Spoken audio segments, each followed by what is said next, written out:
Alright, hello everybody. Welcome to the final live stream of episode 2 of The Devil. So we are going to wrap it up today, and it's the final day of the trial. And we had quite a lot of new information coming out during our investigation, a lot of backstory into why am I blanking on his name? It's only been a week since I played, but the guy that we're defending and the family and everything. We had a fun little interaction with the rookie cop who just barged into our place drunk. But I think maybe we got a little bit of information out of her that could be helpful, including that she was dating the cop that got killed, and gave us a little bit of insight into him. So let's go ahead and wrap things up. As it tends to be, the trials tend to be a little bit on the longer side, so I think this will probably be a little bit of a longer trial. Alright, so we're just jumping right in here. They must have weighed me down over 5 times. I've been in private banks with less active security than this. Were they private banks that had recently had a shooting? No. Then the comparison seems flawed. Armed guards in the halls, drones outside the windows, androids standing firm in the streets, triple spectrum scans at every entrance. They really rolled out the red carpet for you this time. If they were this concerned, why didn't they just move the trial outside of the city? The district attorney said as much, but the city council overrode them. District attorney? You mean Miss Rockford? Miss Rockford's boss. Word of the attack yesterday is already trickling out. They can't afford to delay, or it will look like they've been successfully intimidated. There's such a thing as overcompensating. Not on the stage of security theater. Were you able to look over the DNA analysis that Cyanus completed, Adonai? The report on the bindings. Yeah, okay. Well, let's take a look at this, because this is actual evidence here. We want to make sure that we get a look at this. What was it? The cut bindings. Okay. Summary of forensic DNA analysis conducted by Cyanus. Sweat matches the DNA of subject A, Sosuke. Skin matches the DNA of subject A, Sosuke. Blood matches the DNA of subject A, Sosuke. And subject E, Smiles Heavens Miller. Okay. Gave me a lot to think about on the ride over. You're looking much better. I don't feel better. They gave me some sort of injection last night. I woke up in much more pain, but they still insisted on taking off all my bandages.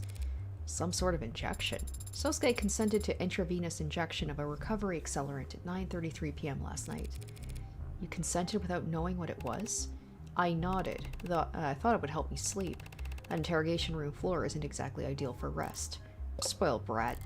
This is the same guy who was confidently telling me he was fine with going to jail? What about you, Adonai? Were you able to get any rest? I slept like a rock. Eventually. Didn't even wake up when a certain unwelcome guest stumbled out the door in the early morning, thank God. But it was an accelerant, huh? I thought there was something familiar about this discomfort. They gave it to us back in the military on occasion. You heal up faster, but it still takes the same toll overall. Explains why I feel like all my bruises are fresh. Why did they wait until now to start giving Sosuke medical attention? Emma must have realized it was getting a bit silly, trying to accuse you of murdering 5 people when you looked like you'd been thrown through a windshield. Oh, okay, it's all for optics. Don't worry, Sosuke. You're still handsome. Oh, Sarah, your little crush on him is so cute. You're still handsome, even without the rugged edge your injuries provide. Hearing that doesn't make me happy, you know? And then why are you blushing? It's not like you're spotless. You still have a mark under your left eye.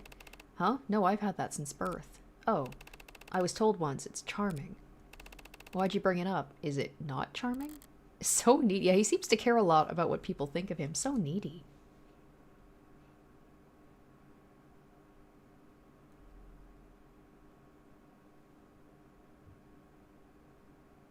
Okay, don't freeze on me, please. It's taking a little longer than it should, I feel like. Oh, gosh. Okay. Thank you for clarifying that for the court detective. That was the same story he told me yesterday down in the lower wards. He and Reyes were the second on scene, so they focused on clearing the lower floors before meeting with Rogers. Good to have it on record so I can look it over. Okay, London's testimony. Let's take a look at that. Detective London testifies he and Detective Reyes arrived at the second pair of officers on scene. Rogers had already apprehended the suspect, so we focused on securing the area. Sunshine and I cleared the first floor. All the rooms were empty, but one was... Oh yeah, there's that unlocked room. Okay, that's going to be important. As for the next item on the docket, calling the defendant to testify. Seems like it's going to be a nothing burger. Not entirely, Your Honor. My client waives his right to decline. Does he now? Okay, so he's going on the stand. Sosuke Ikuria, I'm a head of personal security at the Ikuria Financial Group. In the IFG, that's a family-run small business, mom-and-pop operation, I take it. Family-run. Well, Mr. Ikuria, I feel like the court already has a strong understanding of the circumstances you found yourself in. How you were captured and tortured by these 4 known criminal associates, all of whom are now dead. How you were found standing over the body of Officer Chopin. I forgot to go over my predictions for... I was going on last episode about how I think Han, I believe is her name, the head of security.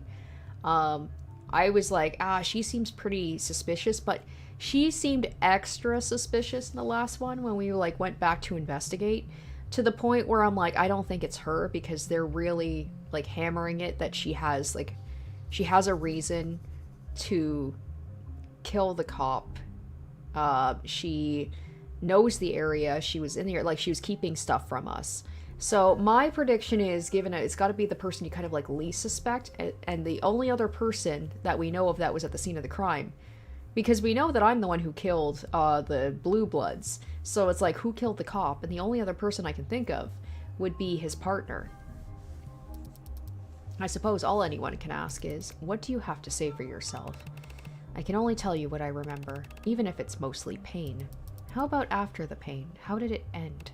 I woke up to the feeling of my blood drawing on my skin. Familiar sensation for a head of personal security, I assume? Objection. I can answer. It was a novel experience. I pulled off my blindfold and felt like I'd stepped into the desert. White flaring in my eyes, heart thumping in my temple. But I realized there's a gun in my waistband. The indicator showed it was spent. Didn't know what to make of it. Does this gun look familiar to you, Mr. Ikuria? Yes, that's the same gun. Let the record show the witness has admitted to wielding the same mag US used to kill 2 of the victims. Is this okay? I stumbled forward towards a door, and past it, the whole room seemed red. And after that, you don't remember?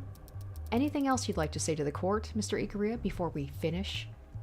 There is one more thing I recall. I remember holding my sword. Oh, that's bad. So he admits it. You remember holding your sword. Woof, that ain't good. It's very interesting of you to say, Mr. Ikuria. It was on the ground, and it's important to me, so I bent over and picked it up. Do you recall the next thing you did with the sword, Mr. Ikuria? No, the next thing I know, I'm being transported and read my rights and kicked to shit by the cops. I see. Your Honor, do you feel we need to continue? The questioning? The trial? Ouch! Ready to... What if that was it? Quickest stream ever. Ready to begin cross-examination at any time, Your Honor. If you insist. Round 1, fight. Surely we're past round 1 by now. Okay, I woke up in the room blindfolded and in pain. Managed to untie my bindings and stumbled forward. That's when I noticed the gun sticking out of my waistband. I was alarmed, but the ammo was already spent. When I stepped through the door, everything on the other side was red. All I could think to do was bend down to pick Yoru up off the floor. Next thing I know, I was in an ambulance having my rights read to me. Sosuke isn't lying about anything, is he? No, he's just subconsciously glossing over a certain key detail. All the trial prep in the world can't undo multiple concussions, I suppose. Okay. Shoot, I can't... Now, unfortunately, there's no way for me, it looks like, to... I would really like to be able to, like, look over the evidence now. So I'm gonna skip ahead. Here we go. So I can only check it here. So the evidence was... the mag...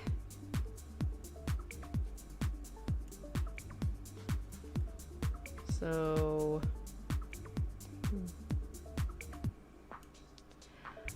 I mean, that's true. Like, it was... Okay, what were the other things here? There was his sword.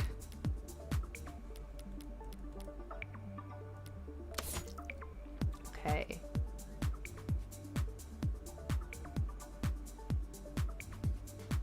Okay, fingerprints match to no other prints found.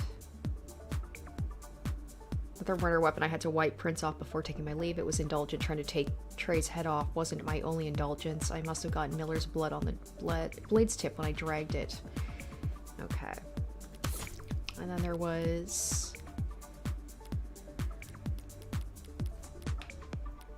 Ooh, excuse me. Okay, return. Notes, grab a paper, autopsy.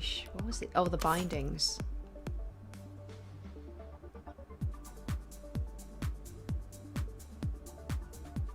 Oh, that's right. Okay, it's this part here. It was clearly cut with something sharp. Because he said something about how... Okay. Let me... So he's saying he untied his bindings, but it wasn't untied. He cut them. There we go. Come on, come on, come on. Used to bind Sosuke's wrist. Cut. Yeah, cut with the sharp implements. That's what we want. Yes. Okay, good, good, good. Sosuke couldn't have untied his way out of his bindings, not when they were very clearly cut by something. Objecting to a statement from your own client now. What do you mean, Morgan?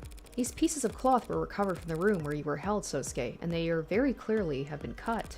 You didn't struggle your way out. You cut your way out. Yes, now that you mention it, that's right. But if I cut myself out first, and because he's gonna be like, but the sword was in the room, was in the other room.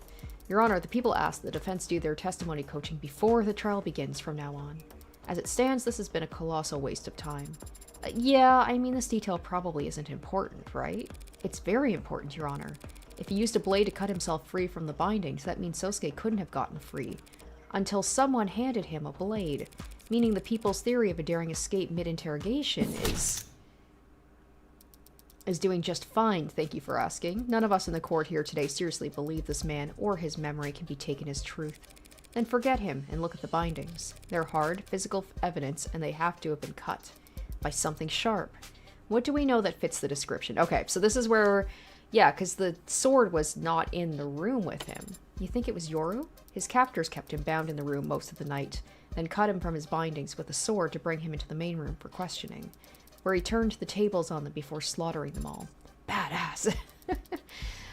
Well, Counselor, are we done here? Could the katana have been used to cut the bindings? Looking at the actual bindings themselves... No, it wasn't the sword. Oh shit, that's right. That's right, the knife. Morgan gave him the knife. Of course it wasn't the sword that cut the bindings. What do you mean? The problem lies with the DNA. Your Honor, if we could please draw the court's attention to the forensics analysis of the bindings, you'll notice. Your client's blood, obviously. Yes, obviously. But upon closer inspection, you'll also see that blood from Miller was found as well. The poncho guy, who was stabbed in the throat, as the court may recall, by your client's sword, as is no doubt still fresh in the jury's memory. Well, how can that be, Your Honor? What do you mean? Is it not sharp enough? What a piece of... How can Miller's blood have ended up on the bindings that kept my client from leaving the room in which he was held? Unless Miller was killed before my client was ever cut free. Oh, I didn't even think about that. That's kind of a big deal, isn't it? I thought so, at least. She's lying. That's not possible. You thought wrong, Counselor. It's true the katana has blood from Miller's stabbing on it. And I'll admit it's surprising to see his blood on your client's bindings. Miller's autopsy shows he has no wounds besides the fatal puncture in his neck, so the bindings on my client had to have been intact at the time Miller died. But those bindings didn't need to be cut before your client could kill him. What? If your client's wrists were left bound for questioning, he could have stolen the gun, killed Tanks and Creek, then picked up his sword, as he just stated in his testimony, and set to work. You think my client was drugged and beaten before killing 4 men with his wrists bound? Hardly impossible for a man with his talents.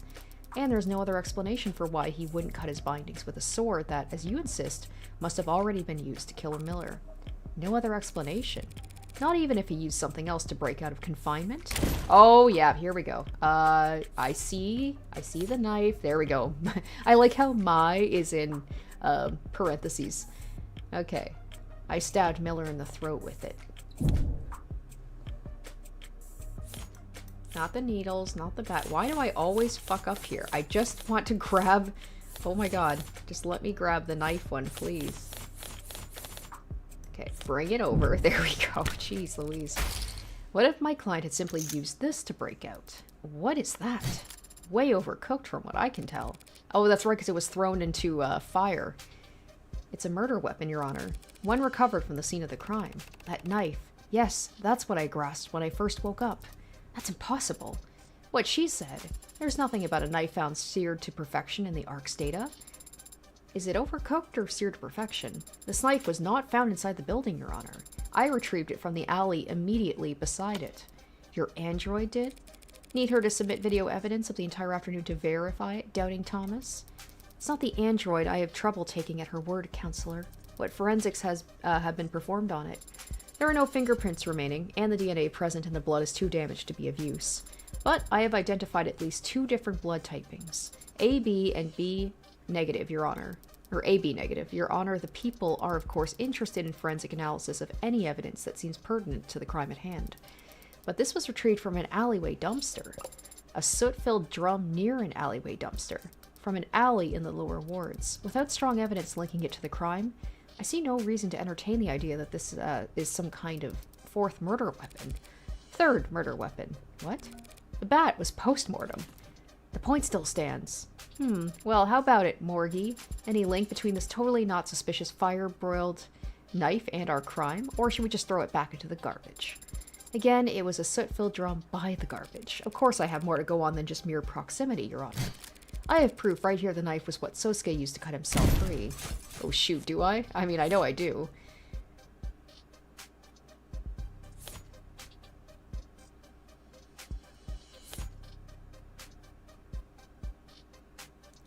Okay, blood from Sosuke and Miller present. Would it be the bindings? It's not Yoru.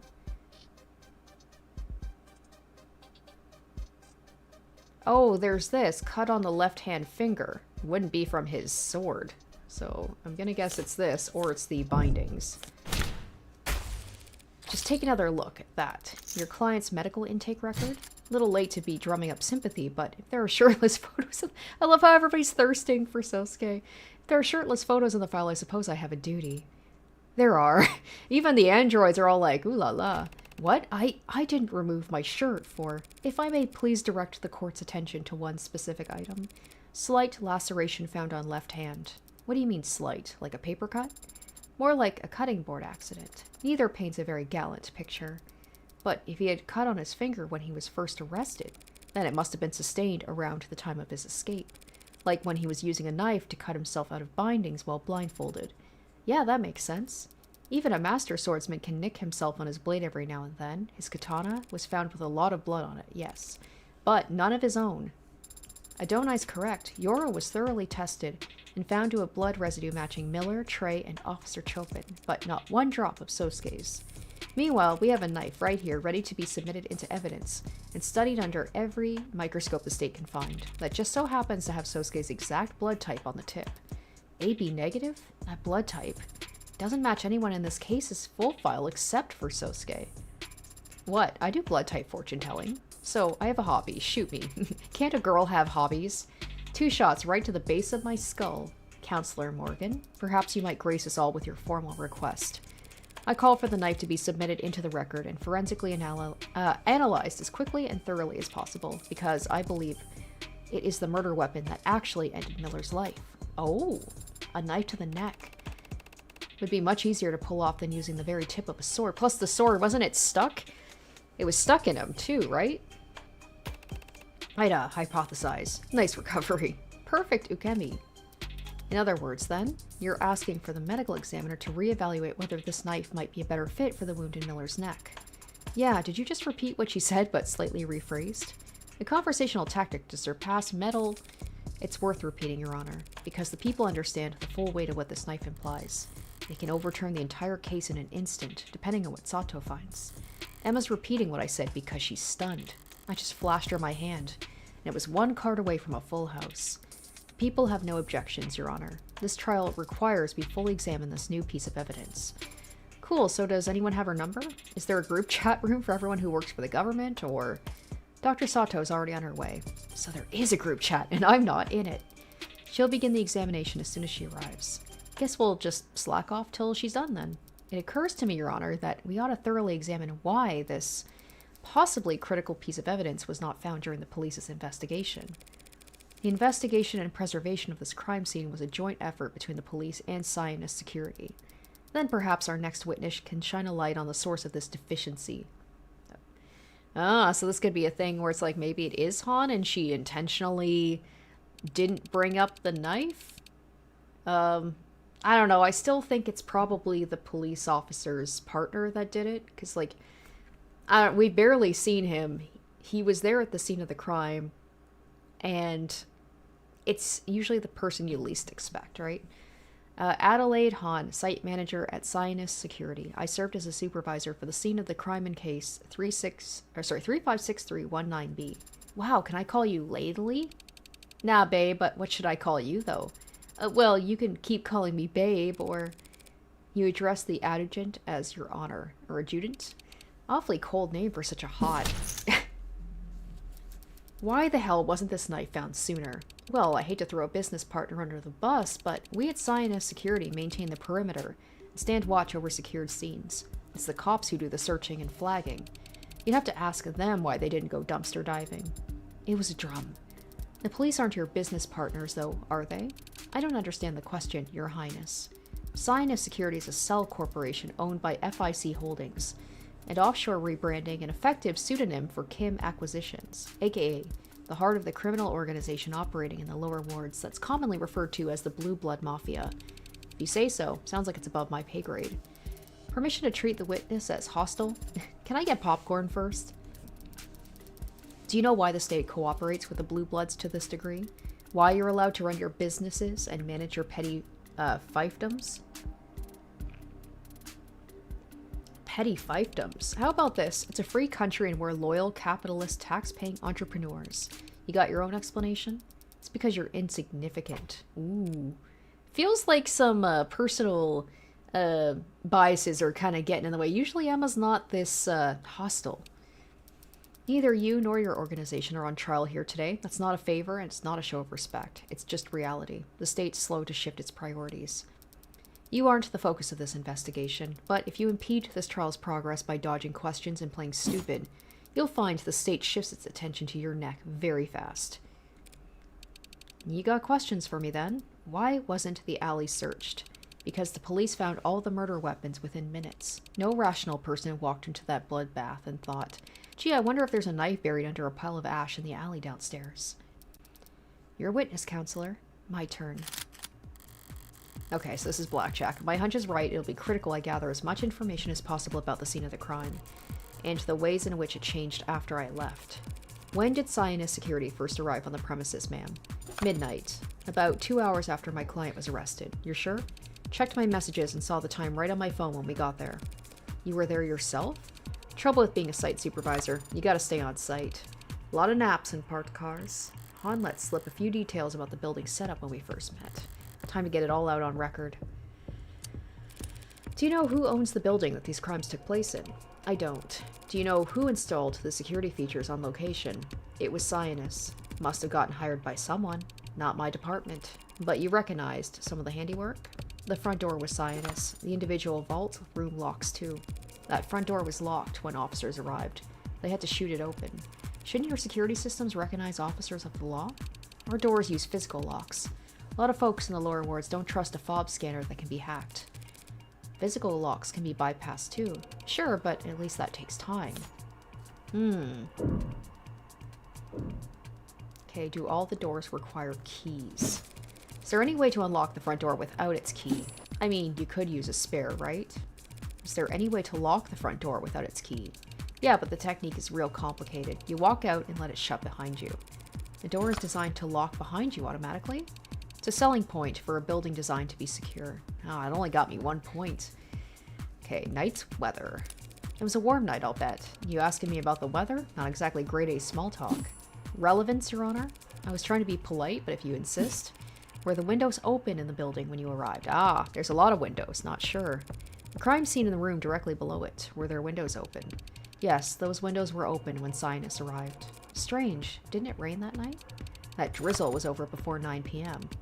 Even if it had been a downpour, it's not a crime to risk getting your windowsills wet. Alright, so the building wasn't completely sealed by the time you got there. Ooh. I only need 2 more. Why was the building soundproof? Okay, let's press that.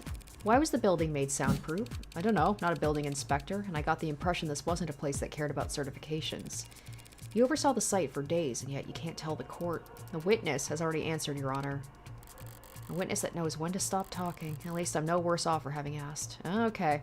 So it didn't get me anything, but I didn't lose any points for it either. That knife was found in the alley only yesterday, even though the police should have searched. Yep, seems like not everybody did their jobs. Did you do yours? Was the alley monitored around the clock? It was. Oh, okay, we got blackjack. Any disturbances to the scene in the alley? No, none. Yeah, we're staying, because we've hit it. We're good. Thank you, that was very enlightening. A very enlightening conversation, but it raises just one question. Whoever could have gotten inside the building before Chopin and Rogers? Ooh, am I calling her out directly? Saying like she could have got in because she's head of security. She knows her way around the locks? The hell are you talking about? And there was that one room downstairs that was unlocked. Was she like hiding out there? Your Honor, perhaps Counselor Morgan might narrow down her absurd attention-grabbing claim first, so the people can properly eviscerate it? Yeah, what she said. Someone got into the building before Chopin and Rogers did. That's become obvious. What are you talking about? The only way into the building was through the front door. Chopin had to shoot it down. Are you suggesting he didn't even try turning the handle first? Ooh, okay. The front door wasn't locked? No, the front door was locked, right? No, the door was definitely locked when those two arrived. This witness has testified the door is designed to lock itself automatically, so it's impossible for the door to have been left unlocked. As you say, but in that case, if we know the front door was locked all night, and we know that the master key was found on Creek's body on the 3rd floor, where do I even... What are you trying to say, anyway? Just that they used a spare key. Oh, a spare key, how convenient. But completely unfounded. The witness just testified a spare key is the only other way in. But there's no proof a spare key even exists. Probably not, no. Probably. So how about I show the courtroom where it was hidden instead? Ooh.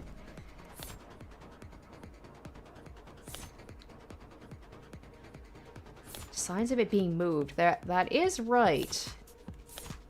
I'm gonna say it was the dumpster. We haven't really brought up the dumpster. The fact it was moved. Does that mean that they used the fire escape to climb?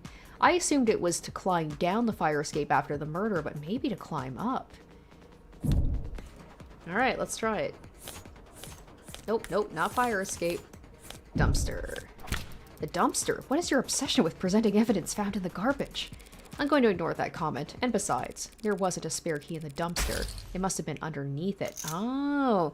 Okay, yeah, because like I was saying, I assumed that the dumpster was moved to, like, under the fire escape so that they could have used it as, like, a step to to get down. I didn't think about a key being under the dumpster. What? Is that true? Hey, don't look at me. I have no idea what she's talking about. Oh, she's on the ropes now. Dumpster has clearly been moved, as indicated by the markings left behind from dirty rain in the lower wards. We can all see the marks, Counselor, but it could have been moved at any point after the last time it rained. The witness just testified the last time it rained was 9 p.m. on the night of the murder. So what? Your claim a spare key to the front door was left underneath the dumpster?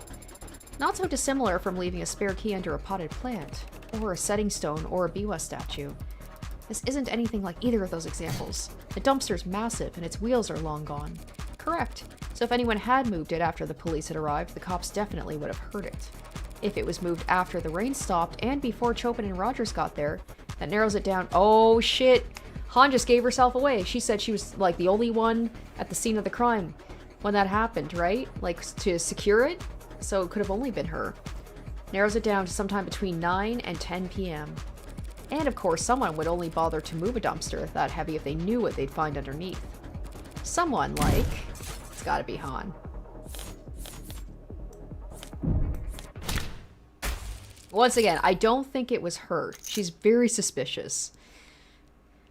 And we're so early on into, I mean, it could be her, but I don't think so. It had to be Han, of course. Counselor. Maybe she was a, what's the word I'm thinking of? She could have been a, like an ally or a accomplice. That's the word I'm thinking of. She could have been an accomplice. Counselor. As a known associate of the Blue Blood Mafia and an employee of the security company who installed the front door at the crime scene, she would have known exactly where to find a spare key. That dumpster also happens to be incredibly heavy, but I don't believe this witness's mod documentation has been submitted to the court. Could you estimate for us your approximate lifting strength? You lift with your back, not your arms, lady. Pushing strength, then. Me? I couldn't push over a flower. Fact is, you're just bullshitting. There's no proof from any of what you said. You could check your fingerprints, or for your fingerprints on the front door. You'll find them because I've used it plenty of times. It's my job. We could check for your fingerprints on the dumpster. That thing's filthy. You'd get nothing but partials from a bunch of unlisted and addicts and whoever else stumbles around in that alley. Would we? Don't know. But after you do, I might just recall how I nearly puked when I saw the crime scene, and how I might have stepped out into that alley to catch my breath. Would you believe I rested my hands on the dumpster then? This line of questioning is unproductive, Your Honor. Counselor Morgan cannot substantiate her theory because the fact is, there's nothing strange about Han's prints being on any centimeter of that building. Not when she spent nearly 2 full days patrolling it. True, fingerprints won't be enough. I need something more impactful. And I've got just the thing. What? Of course she does. Han was there that night. She was there before the police were. And she was there long before Cyanus showed up at midnight. I can prove it right now. How? Exactly. What? I'm going to prove how she got there before the police did. Ooh, okay. What was that? Oh! Oh, that's right. There's that little alarm thing. Idona, did you really have to do that again? What's happening right now? This is a simple whistle. Every time I press it... Every ad in the courtroom picks up a rather nasty frequency, as does any phone with the proper receiver app installed. So should the witness be excused so she can answer her phone, Your Honor? I forgot about that. You brought that shit into the courtroom? Where exactly was this whistle found? At the scene of the crime, of course, near where Creek's body lay. Police must have disregarded it as a keychain or a toy. Didn't anyone ever teach them when you find a button you should press it? That's the exact opposite of what you should do at a crime scene. Yesterday, Dr. Sato testified Creek was alive for several minutes after being shot. If he pressed this whistle even once in that time, the witness's phone would have started getting alerts. As I've demonstrated to the court just now. Anything to say for yourself, Miss Han? Did someone install the app on your phone as a prank? Its reception has a limited range. The lower wards is a tight-knit, high-density community. How far could you have been? Far. I wasn't in the area that night. It doesn't matter what range she was at, Your Honor. The defense claims Han entered the building with some kind of spare key, letting the front door lock behind her to block Chopin and Rogers. But those 2 officers did enter after they shut the lock, at which point they didn't run into the witness. Creek was shot around 9:45 p.m. Considering the time it would have taken Han to arrive and retrieve the spare key, she would have only been a few steps ahead of Chopin and Rogers. After coming so far with your brilliant spare key deduction, are you now going to claim she simply ran away? No, at that point, she would have had to hide. Ooh, this is where the, that room in the first, on the first floor of the building, because it was unlocked. I bet that's where she hid. Yes, the first floor vault. There it is. There we go, there we go. Since they didn't see her logically, we must conclude she hid in one of the rooms on that floor. That is logical, but it's also entirely conjecture. Not this time. Detective London's testimony established the possibility. Remember what the good Detective London testified earlier? Rogers had already apprehended the suspect, so we focused on securing the area. Sunshine and I cleared the first floor. All the rooms were empty, but one was unlocked. Can you teach me how to speak brackets out loud later? 2 police detectives have sworn that one vault on the first floor was found unlocked. Unlocked, perhaps, by a spare master key?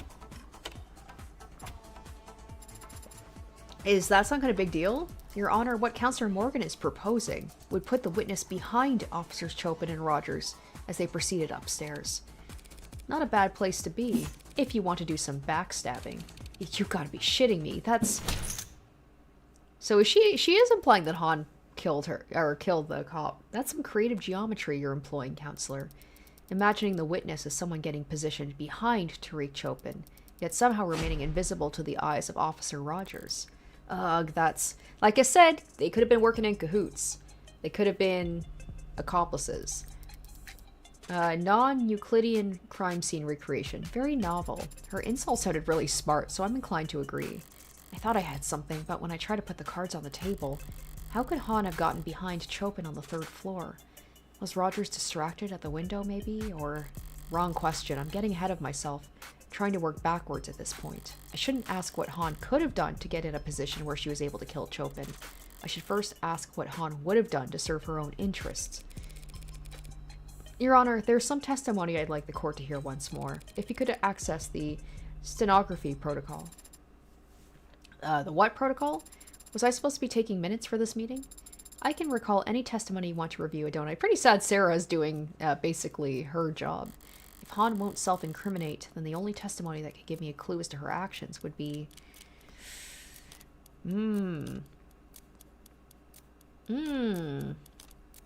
Rogers, I guess. Recite Rogers' testimony from yesterday, because we need to know what happened when he got in. Start from after they entered the building. Oh, what are you fishing for? We heard a loud slam. Chopin got deadly serious and insists I stay and he goes ahead. Oh shit, that's it. The sound Rogers heard from the alley, the one that made Chopin want to form a pincer. That must have been when Han... Okay. Shoot, okay.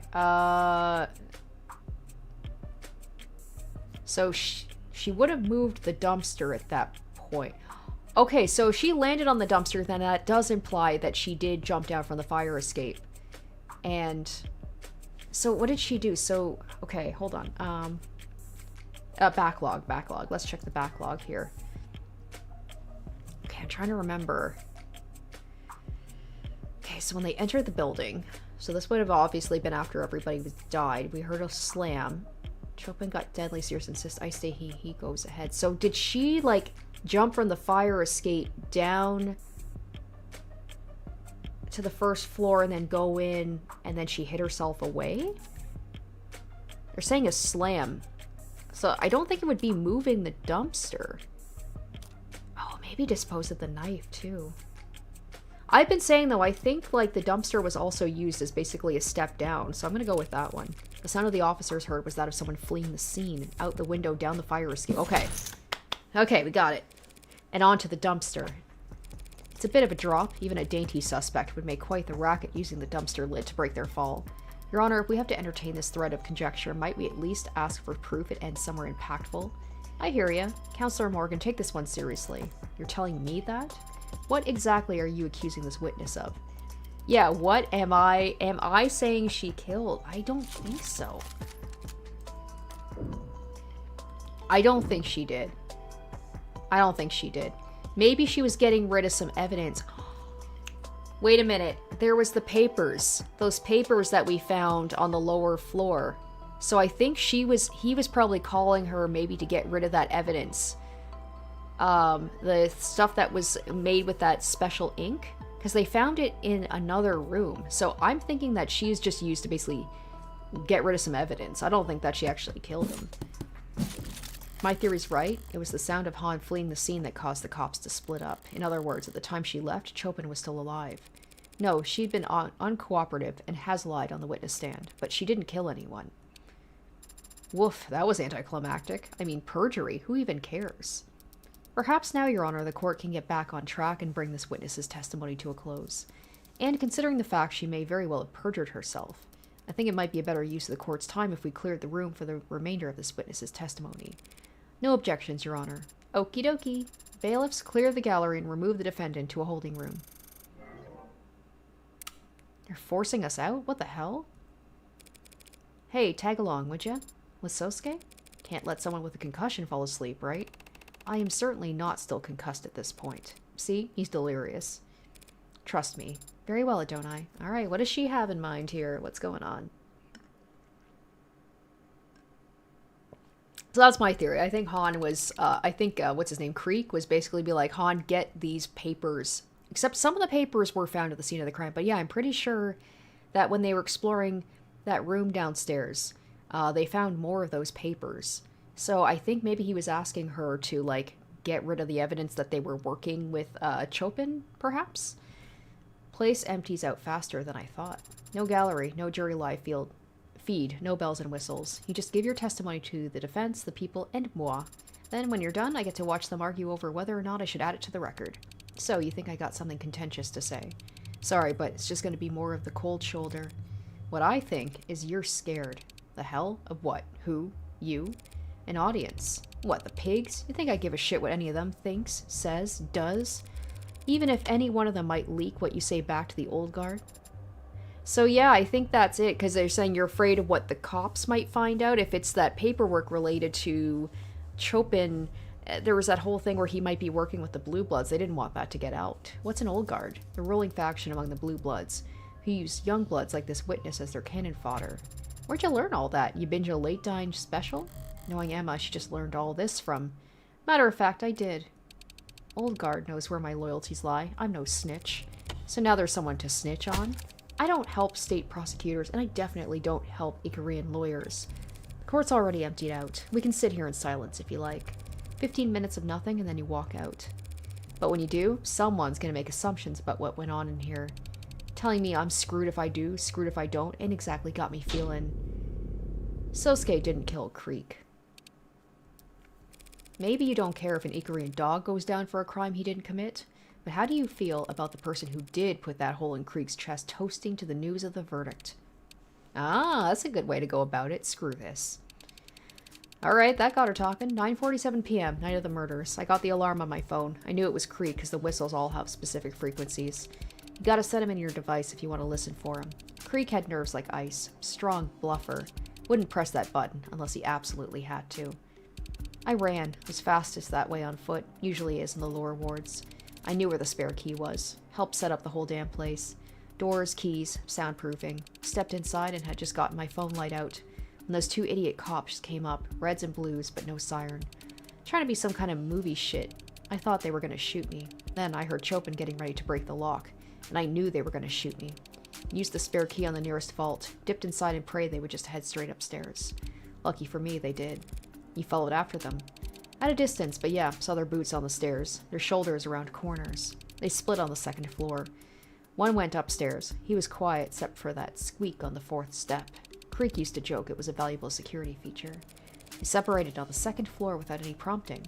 Other one was stomping around the second floor, so I was able to keep my distance. Always knew exactly where that one was. Then one shouted down. He shouted, saying everyone was dead. So, okay, she didn't even get... Alright, here I was thinking that she was, she got to him and maybe took the paperwork before they got there, but nope. That must have been Chopin just before Sosuke snuck up on him. I liked Creek. His boys were alright too, but I didn't want to join them in Red Hood's company, so I didn't risk sticking around a second longer. I opened the window on the second floor and jumped for the ground. I was willing to hurt my knees, fall on my ass if I had to. Okay, so she didn't really do anything then. I guess I was wrong. But I ended up smacking the dumpster instead. Guy on the second floor shouted after me. They're in the alley. I heard windows slide open above me, footsteps on the fire escape. But my knees had stopped shaking and the fog was with me. They never saw me. You're saying you never even set foot on the third floor. That is surprising. I wasn't expecting that. Not until I came back hours later as a Zionist rep. Nah. Where's the spare key now? Bottom of the bay at the moment. Hell of a throwing arm, as you can see. I ain't gonna help you go snorkel around for it, if that's what you're asking. Well then, the people thank you for your testimony. You've cleared up a number of oddities surrounding this case. Though none of the answers you provided have changed the fundamental facts of what the defendant is accused of. Not quite. She was in and out, counselor. Didn't even set foot upstairs. I know. Not until she came back to secure the scene, right? Ooh, out with it, counselor. There's no need for theatrics without the jury or gallery here. I'm still here. I do appreciate the witness being so forthcoming about her first visit to the scene. Now I just need her to explain. Ah, okay, I was right. Okay, good. I was like, are they not going to bring this up? Now I just need her to explain why she started covering up evidence when she returned. What are you talking about? Oh, finally. Okay. Yes, here it is. Here it is. Scrap of paper. I was like, did I misremember? Because, I mean, it has been a week since I played. But, yeah, we found this on the second floor. Why did it go to such effort to hide one small scrap of paper? Because that was the one I think that had, like, the name on it. There was either a name or it was something to do with, like, the proposition. What is this? More trash? Seriously? That's exactly what it is. Trash. Garbage. Some idiot knocked over a trash can on the second floor. It's a big building. This stuff happens. Yeah, your poker face is not great, girl. Still don't want to answer. That's okay. I will. You covered up that scrap of paper because it implicates you as an accomplice. Didn't see that coming. Because it's nonsensical, Your Honor. Counselor, you just got done explaining how Han arrived after the pod was killed and left before Chopin died. Not an accomplice to murder. Just the mafia equivalent of leaking government secrets. Even though the papers were almost entirely illegible, it only took 4 characters for the P492 plan to blow up in court yesterday. Years of blue blood planning, all down the drain because Creek was reading something he shouldn't have when he died. But if he shouldn't have had it in the first place, one has to wonder where he might have gotten it. All because of that one goddamn watermark. Identical to the one on your own business card. Oh! Sign of security. You leaked the red ink. Shit, okay. Okay, this is new, I think. Creek never asked nobody for nothing. Dumbass was a giver. Gave money, food, blood more than any of us. Enough that the weaker ones wouldn't have to get stuck. Guy like that came to a two-faced con hostess like me and asked for help. That red ink is radioactive. Anyone caught with it. Why would he ask you for it? Old Guard knew Creek was charismatic, brave, smart. Everything they feared in a young blood. But they also knew Creek made them too much money for them to just off. So the Old Guard decided to wear them down instead. More jobs than any other crew, more responsibilities. Less downtime, no sleep. Keep them too tired to have time to rebel. And wait for them to screw up. So you can make an example of them when you do. Or when they do, managers would do the same thing when a host got too full of themselves. Started thinking they were the ones bringing in the money. They were the ones who should keep it. Just put them on the grind. Grind them into dust. One old bastard had him trying to grab that Ikaria kid or whatever. At the same time, another expected them to do some kind of arms handoff to a big shot. At least, that was the rumor. Look, point is, Creek knew they had a target on their back already, so they wanted some kind of deterrent. They could have dropped the red ink into any inbox in town like a tactical nuke if they had to. But maybe that's why they fired their missiles first. You think the Old Guard killed Creek? I don't think it was that pretty boy Hound nursing them broken bones. Did he off the Chopin guy, though? I mean, I'd kill a stuck-up spoiled prick like that for no motive, so... Maybe don't say that while you're on the stand of a murder. Did that answer your questions, Counselor? Not the most burning one. When did the scrap of paper arrive on the second floor? Wasn't there when I ran out the window. It was dark and you were panicked. How could you have even noticed? Paper's white. If you had seen it, would you have taken it? You kidding? Yeah, of course I would have taken it. Would have eaten the damn paper to make sure. Why didn't you simply eat the damn paper later when you did see it? Removing an item from an ARC-scanned building would set off any number of red flags, and the first thing that would happen is they'd wind the clock back to see what it was. That's what I did. Looked back to see how the hell I missed it. The damn thing was in every pick in the ARCs had, right from the beginning. Knocking over trash to hide it was the best I could do. Lower ward survival tactics. Hide in numbers. This scrap wasn't on the second floor when you left, but it was on the ARCs from the start. That means Ray's body cam saw it by the second floor windowsill. The one that connected to the fire escape. Your Honor, I believe we're all done with this witness, even though all we've managed to establish is... Oh, she's like, we're done when I say we're done. That somebody went from the third floor to the second floor without taking the stairwell. Someone circled around. Ooh, you got all that from one paper? Am I stupid? This is me when I play these games. I'm like, did I miss something? Just because the papers originated on the third floor? If that scrap was found by the windowsill, someone could have taken the fire escape. Exactly. Could have. Someone could have. But obviously they didn't, because they would have run right into Dr. Sato. She has some evidence, or DNA or whatever. Maybe even an updated autopsy report. Oh, is that a callback to Phoenix Wright, an updated autopsy report, if you even care? Should we let her in? Your Honor, you're the one overseeing the trial, so I can cry if I want to. Open her up. And kick the flirt out. Hey, Miss Morgan, that Icarian dog didn't kill Creek's pod. No, he didn't. You gonna find out who did? Well, about that, once again, I'm basically, what am I gonna do? Am I gonna frame the person who killed the cop for all of the murders? Because obviously I'm the one who killed the Blue Bloods. I'm not gonna implicate myself. Not your job, huh? But at the same time, they do this correctly with... I don't have to prove who did murder everybody. I just have to prove my client didn't. I guess I deserve that. Finding Creek's killer is not technically my job either, Han. But if they're brought before me, I can promise I won't hold anything back. Appreciate the sentiment.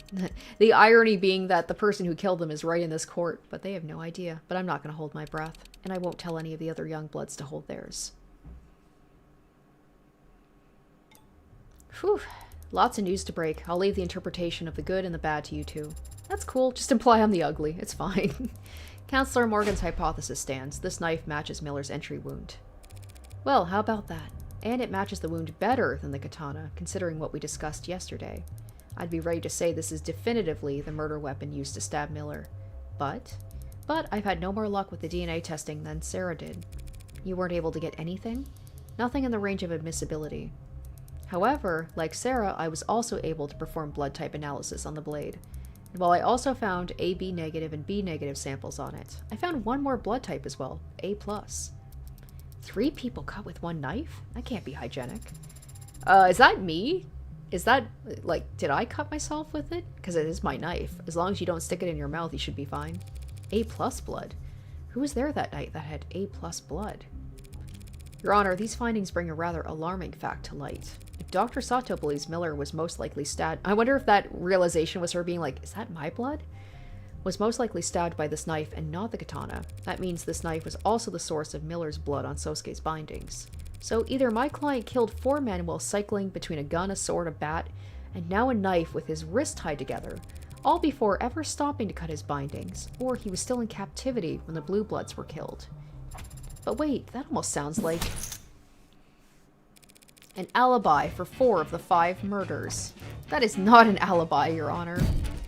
Merely an increasingly strong shadow of a doubt. The jury can decide that for themselves. The facts surrounding Tariq Chopin's death still stand. Sosuke Ikuria was the only living individual in the room Chopin was killed in. Sosuke Ikuria is the only person with his fingerprints on the katana, something he corroborated with his very own testimony just a short while ago. And the defense's theorized fleeing suspect has already been revealed as incapable of committing any of these crimes. Yes, but unfortunately for the people's case against my client, there's evidence that completely overturns our understanding of how Chopin died. Ooh, okay. What is it, though?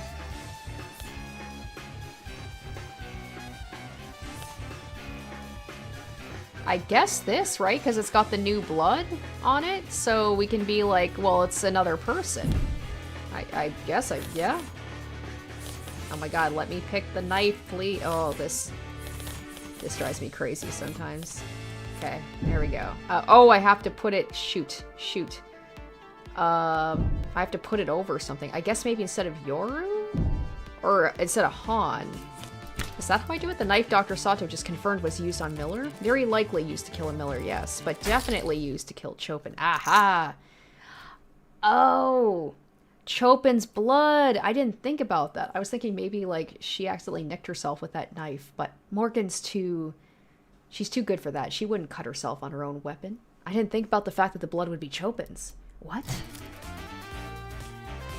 What are you going on about? So we just have to blood test Chopin. And if he's got A+ blood typing, Chopin is the only victim with A+ blood. Okay, we already knew that. Of course we did, of course. Even my client Sosuke has AB negative blood. Yet Dr. Sato just told us A+ blood was found on this knife. That blood could have come from nowhere but the single fatal wound identified on his autopsy. Chopin's blood was all over the scene. The knife could have fallen into it at any point. Oh, what am I doing here? Oh, not at any point, no. This knife was removed from the crime scene and never seen by the Arcs. That means it had been moved into the alley before Detective Reyes arrived on the 3rd floor. But Chopin was impaled by the sword. We've all seen it. Yes, but not fatally. How could that stab wound not be fatal? Because it was post-mortem. You're basing this on the blood? Usually closely follows a stabbing, yeah? It's the amount of blood, Your Honor. An impalement doesn't leave much blood at the scene because the weapon acts as a stopper. I assumed the amount of blood at the scene was the result of the sword being jostled afterwards, because the wound had been aggravated. But the knife turns the idea on its head. Yes, Chopin was stabbed in the heart, from behind, but it was most likely with this knife. He collapsed on the floor dead, then the knife was removed, and his corpse was impaled with the sword in the same wound, leaving a mark on the floor. The sword was only then moved around, increases the wound size, and masking the initial knife's entry wound. While utterly soaking the floor in blood, it's a possibility. If I may, Your Honor, this may be just a possibility, but it's the possibility that makes the most sense to me. It explains the irregularities with the victim's substantial blood loss, the pattern of the wound, and the indentation on the floor. It might make medical sense, Dr. Sato, but the sequence of events that you've described are not those of a rational human. But wanting to frame Sosuke for the murder seems pretty reasonable, and stabbing the corpse with his katana would be the best way to do it. Okay, what are we doing here? Stay. They needed the katana to frame Sosuke. They didn't need the katana. I'm gonna say they did. You make a strong argument, Dr. Sato. In order to frame my client for Chopin's death, they'd have to put his fingerprints on the murder weapon, the knife. They wouldn't need to stab the corpse with Sosuke's katana. They could have just put the knife in his hands. Oh. Okay, I got that wrong. Dang it. I've been doing so well in this trial so far. Swapping out the murder weapon and disposing of the knife is 2 to 4 times as much work. That many more chances to make a mistake. It's nonsensical. Stabbing Chopin's corpse with katana didn't help them frame Sosuke. So what did it achieve? It made a big mess and poor schmuck would have to clean up. Yes, that's... Chopin's blood nearly destroyed all the red ink dots at the scene. Oh, but who says that's a coincidence? What if Chopin was stabbed twice? So his blood would cover up the red ink dots. This is insane. Makes sense to me. No, not your logic for the stabbing. This idea of yours that Tariq Chopin was part of some kind of conspiracy to defraud the city. Agreed. That is insane. I believe just the opposite. You what? Tariq Chopin was an unpopular, straight-laced political aspirant, working as a cop only to improve his... Oh, shit! Is it the other way around? Is maybe... Oh. I'm like, maybe it's the partner that was involved in this, and then... he... Okay, maybe I'm wrong about that. Let's see here. His personality, his family, his goals, he'd have every reason to blow the whistle on Prop 492. And just get the whole project cancelled, leaving the lower wards in an underdeveloped lurch. A lot of people would hate to see that happen. A lot of blue bloods. But the son of 2 city councilmen wouldn't care, and an Ikaria like my client would be actively rooting for it. You think Chopin was murdered just to cover up the fact Prop 492 had been corrupted? Just. All that money left on the table? All the future money coming down the line? It's a much better motive than... What was it you proposed exactly? That my client saw a police officer and would rather stab him than have to explain why he'd killed his captors? Something along those lines? So, like, what's going on now? Did Sosuke do it or not? That will be cleared up in very short order, Your Honor, with the help of our final witness. Oh. Wait, what? We're already almost done? Who's the final witness? So Yura wasn't really needed to frame me. It was used to draw more blood from the wound to stoke the papers? A very cold decision to make in the heat of the moment. Defiling a corpse just to protect investments? Colder than stabbing someone in the back? In some ways. Didn't think that was up for debate. Thank you for joining. Okay, here we go. Here we go. This is the truth. Come on. He's the final witness. It's got to be him. He's been very quiet. We've seen a little bit of him. So yeah, I'm wondering, like, if he was involved in this whole prop thing and he was using it to cover up his involvement in killing Chopin. It's like, as soon as he seemed all like, ooh, I'm so, like, bumbling and unsure of myself, it's just an act. No problem. Where is everybody, though? Well, after the shooting yesterday, I'd rather not risk the integrity or celerity of this trial by rescreening every member of the gallery when I've already cleared the room once. Celerity? Speed! Trial's gotta go fast, baby. And it takes everyone a while to find their spot in the stands again. We were almost caught in the line of fire not 24 hours ago, Officer Rogers, yourself included. Surely you don't find the lack of an audience to be intimidating. Nah, I guess not. I think he would like to have the audience there because they would be on the cop's side, especially the cop that supposedly captured the culprit. Like, he would like to have them here as, you know, support. Where did we leave off with this guy anyway? I believe that lawyer over there just accused my late partner of being on the take for the Blue Bloods. I was merely exploring a possibility raised by the witness's sworn statement, Your Honor, that he never heard any gunshots in the area himself. And I stand by that. Good. Does the defense have questions for this witness, Your Honor? Or should we all continue to glare at one another for the rest of the day? Tempting, but I guess we'd better not. Your Honor, we ask the witness testify once more about how he and his partner arrived on the scene. Yeah, no problem. I'll repeat it as many times as you like. Gonna have to call you on that. Oh, okay, I only have one thing of evidence. It was a quiet night, but my partner heard gunshots. We headed for the nearest known orca hotspot and arrived to find the building dead quiet. So obviously he got the whistle. Chopin had that on his phone, and that's why he knew something was going on. We headed for the nearest known orca hotspot and arrived to find the building dead quiet. The door was locked. I checked the alley but didn't see another way in. So Chopin shut off the lock through the door, and we entered. Followed some kind of loud music up the stairs, then there was a slam, and my partner bolted to the 3rd floor. About a minute later, I heard a thud from upstairs and came running, to find the defendant standing over my partner's dead body. Adonai, are you waiting for something perhaps? Just savoring the moment, I suppose. There's only one thing to do at this point. Once I hit the trigger on it, things will really take off. Do I call it here, maybe? Quit that already. As I mentioned, I feel many times by now that is a very unpleasant tone, Adonai. Sorry, Butterfingers. Hasn't anyone told you it's in poor taste to use the same trick twice? It's been a lot more than twice now. And besides, it's only an issue when it's used twice on the same audio. Oh, that was his phone, wasn't it? So he was... Because the thing is, he had the window, or the door... Yeah, the window open in the car. So they could hear it. Hold on. Besides, it's only an issue when it's used twice on the same audience. Speaking of which, Matt Kim says, this is like the 3rd bumbling sidekick cop character in a row that's actually a murderer. Adachi from Persona and that insane sidekick cop from Chaos Hideout. Right? So the moral of the story is do not trust the young rookie bumbling cop because they're actually secretly either criminal masterminds or just plain bad people. So it was him. It was him. All this time I thought it was Chopin because he had the windows open. Because he said like, oh, he had the windows open because he gets car sick. Chopin. So I was like, oh, that's suspicious. Okay, it's Rogers. So yeah, all right. And yeah, so that's why I'm saying like I'm hoping that, because I'm playing through Chaos Child right now, I'm really praying that Shinjo, it does not follow that archetype of being like the well-meaning cop detective who actually is like a bad person. Obviously, don't tell me if I'm right about that. Just to fill you in, officer, what I accidentally pressed just now is a whistle found at the scene of the crime.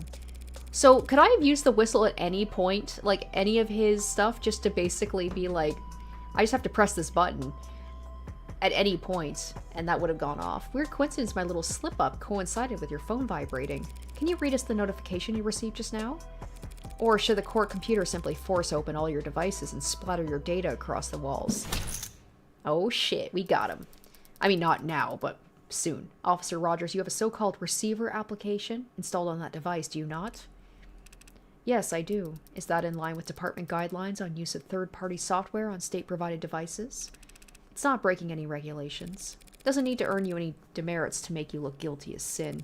You and your partner, that is. Ooh. Oh, so they were both in on it, but I guess maybe like Rogers just backstabbed him? Did Chopin also have the app installed? We can go check. If having that app on your phone makes you guilty of something, you'd have to arrest half the cops patrolling the lower wards. Oh shit. Okay, this goes bigger than I thought. What do you mean? It's common knowledge orcas use unconventional tactics to talk to one another. Flags on buildings, clothes left out on lines, smoke signals, probably even messenger pigeons. Where?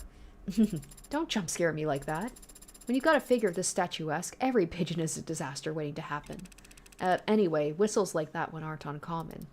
So, is it common for members of the police department to try to listen in on the chatter of groups like the Blue Blood Mafia? Lower wards aren't a place a cop walks into without every weapon they can carry, and that goes double for information. So there's nothing suspicious about his phone reacting to that horrible, horrible rocket? Don't I? Have I had to put up with that noise for nothing? Not for nothing. The witness is correct, Your Honor. There's nothing suspicious about having a receiver installed on any of your devices, even if you aren't a cop. What's incriminating is the fact that Officer Rogers' device... Oh, that's right! Han said that each one has their own specific frequency because that's creaks. She's like, I knew that was creaks based on the frequency. Oh my goodness. Officer Rogers' device responded to the specific frequency of this whistle. Sorry, officer, a little blue birdie already told the court you need to input a frequency in order to get alerts for it. Yeah, I know that. So does the whole force, in fact. What? God damn it, I see. The hell's she reading over there? Officer Rogers, testify about this anonymous tip that the police department received last night. Oh, I haven't seen the submissions myself, but it came through the department network straight to everyone's inboxes. Be advised, anonymous tips suggesting potential Orca analog chatter at the frequency listed below. So yeah, he never brought this up in court the other day, huh? Didn't think this was important information? Although, wait a minute, did they say... Let me check the backlog here. Oh, they said last night. Okay, so he's saying that he just installed it. Oh, what a bunch of bullshit. So, of course, the night before he's going to be called into the testimony, just happened to get this thing to be like, oh, install this frequency on your phone, because then it's just like culpable deniability. God damn it. Patrol officers and lower wards use this information at your discretion. That's absurd. What's the point of informing every cop in the city about a secret communications channel? The Blue Bloods would find out their line is compromised within minutes. Would they? I don't know. I don't control how anonymous tips get handled. But as soon as you got an email telling you there might be criminal communications occurring at a random frequency, you tuned into it right away. Believe it or not, I'm a little concerned about criminal communications these days. Having seen my partner murdered by an Orca right in front of me, barely 24 hours before nearly getting shot myself.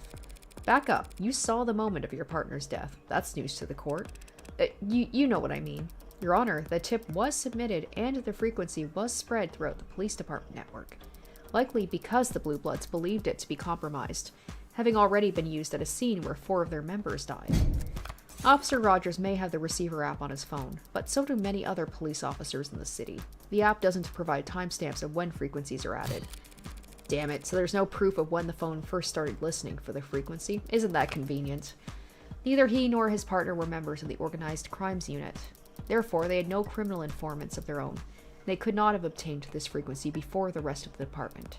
Since the defense cannot prove the signal was acquired illegitimately, I never said I couldn't prove that. Ooh. Okay. Chopin's fingerprints are on that, huh? Okay.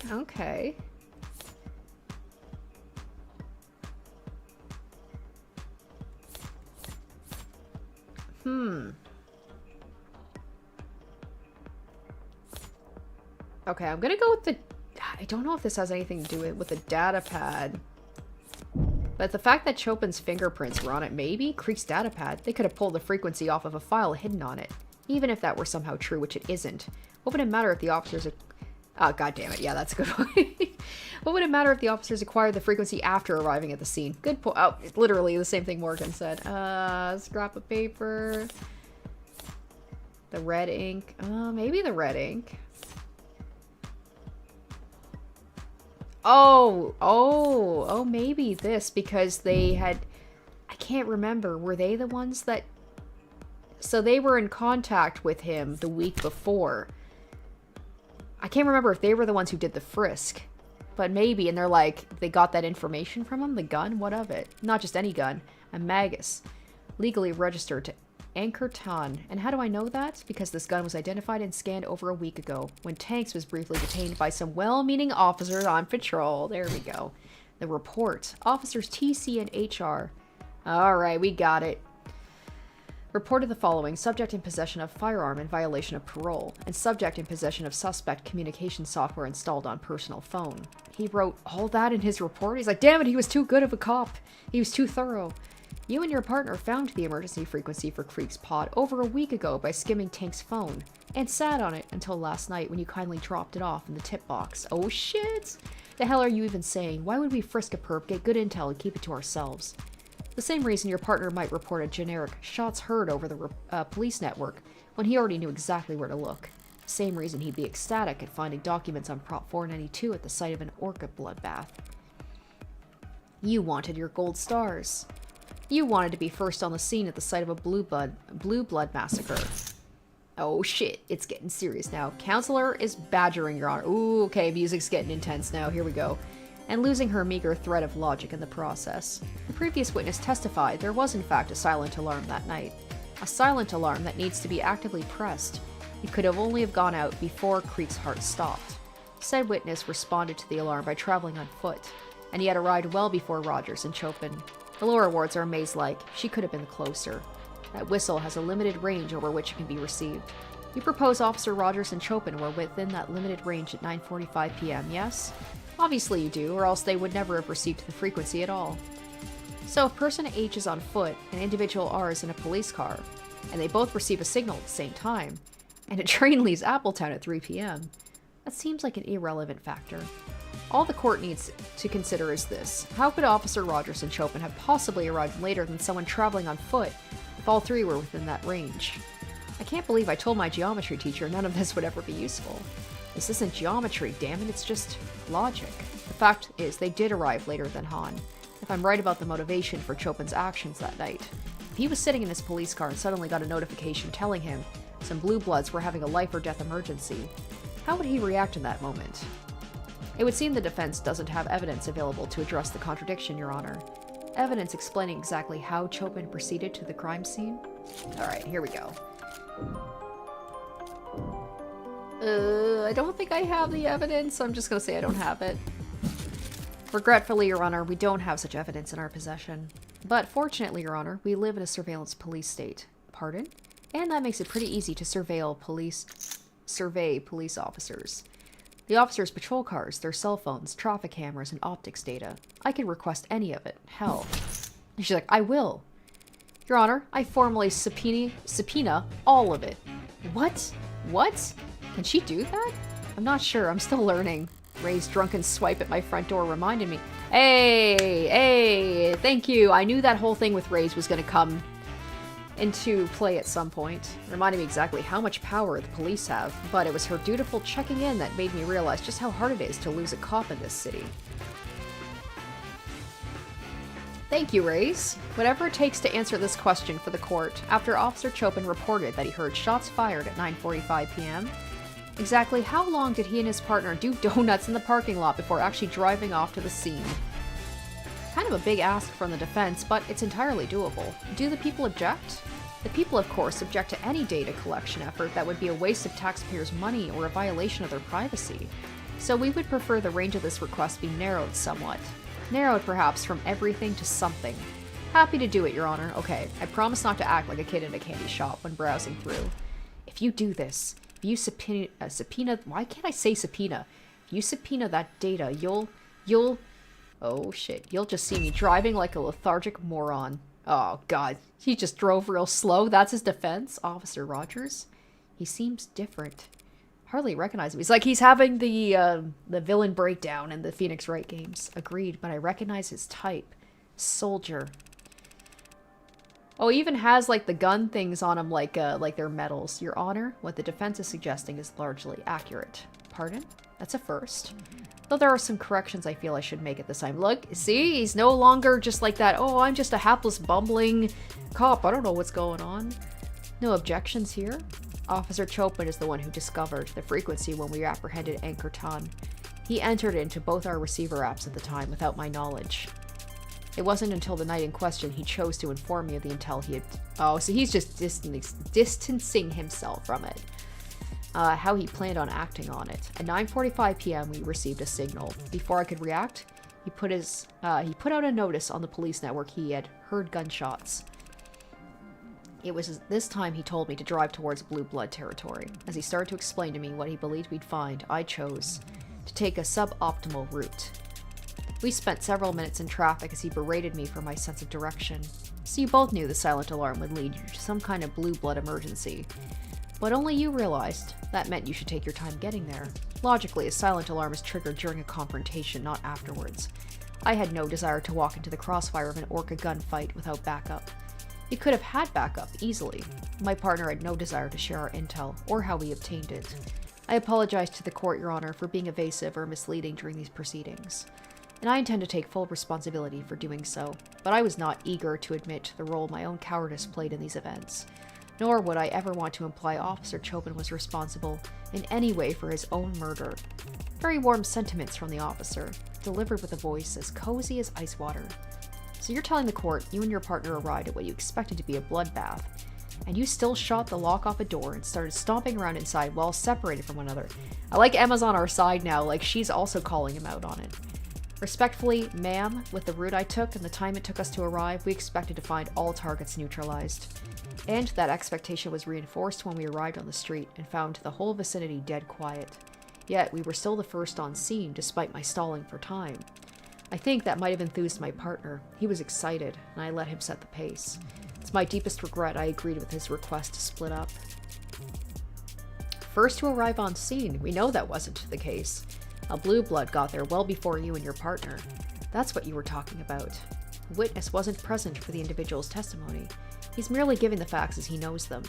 And he can't have known that there was a blue blood in the building. On the contrary, he already testified about encountering them yesterday, as they made a not-so-silent retreat down into the alleyway. That was a blue blood making all that racket? I see. My partner Chopin shouted there was someone scrambling around down the alley not long before he was killed. He must have opened the windows on the 3rd floor to check. That's a new detail, Officer Rogers. Pardon me if I failed to mention it yesterday. It occurs to me you weren't present in the courtroom when this other curious detail was brought to light. The fact there was another weapon at the scene of the crime. A bloodied knife which somehow ended up down in the dumps. Know anything about that? No, ma'am, I do not. Playing dumb? Wrong move. But I do know scientists is a bunch of amateurs with conflicted priorities. Explain this to the court, then. Forensic analysis has already shown this knife was the murder weapon used to stab Miller, getting a healthy amount of his blood on it in the process. It's also been established this knife must have been what my client used to cut his bindings. If you say so. The evidence says so. If the defense isn't interested in asking the witness questions, perhaps they'll answer mine. What does that have to do with Officer Rogers? Everything, of course. Allow me to show you why. Ooh. Okay.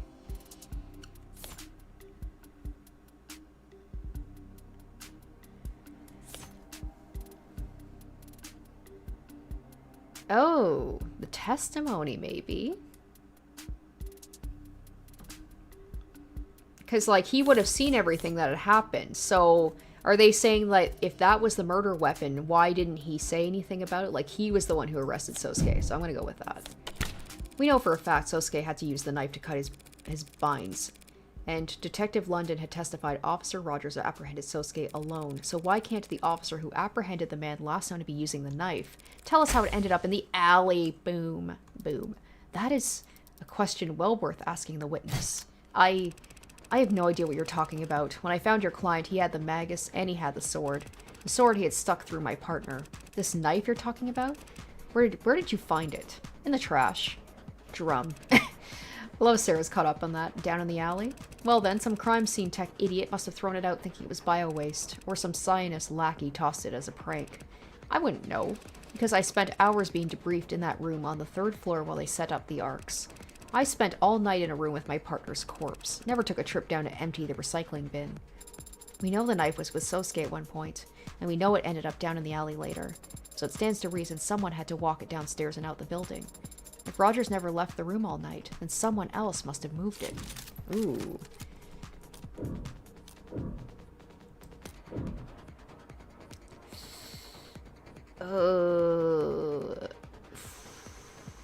Oh, wait a minute. Didn't they say something about someone circled back? Morgan said, like, someone circled back around. So I'm going to say he could have.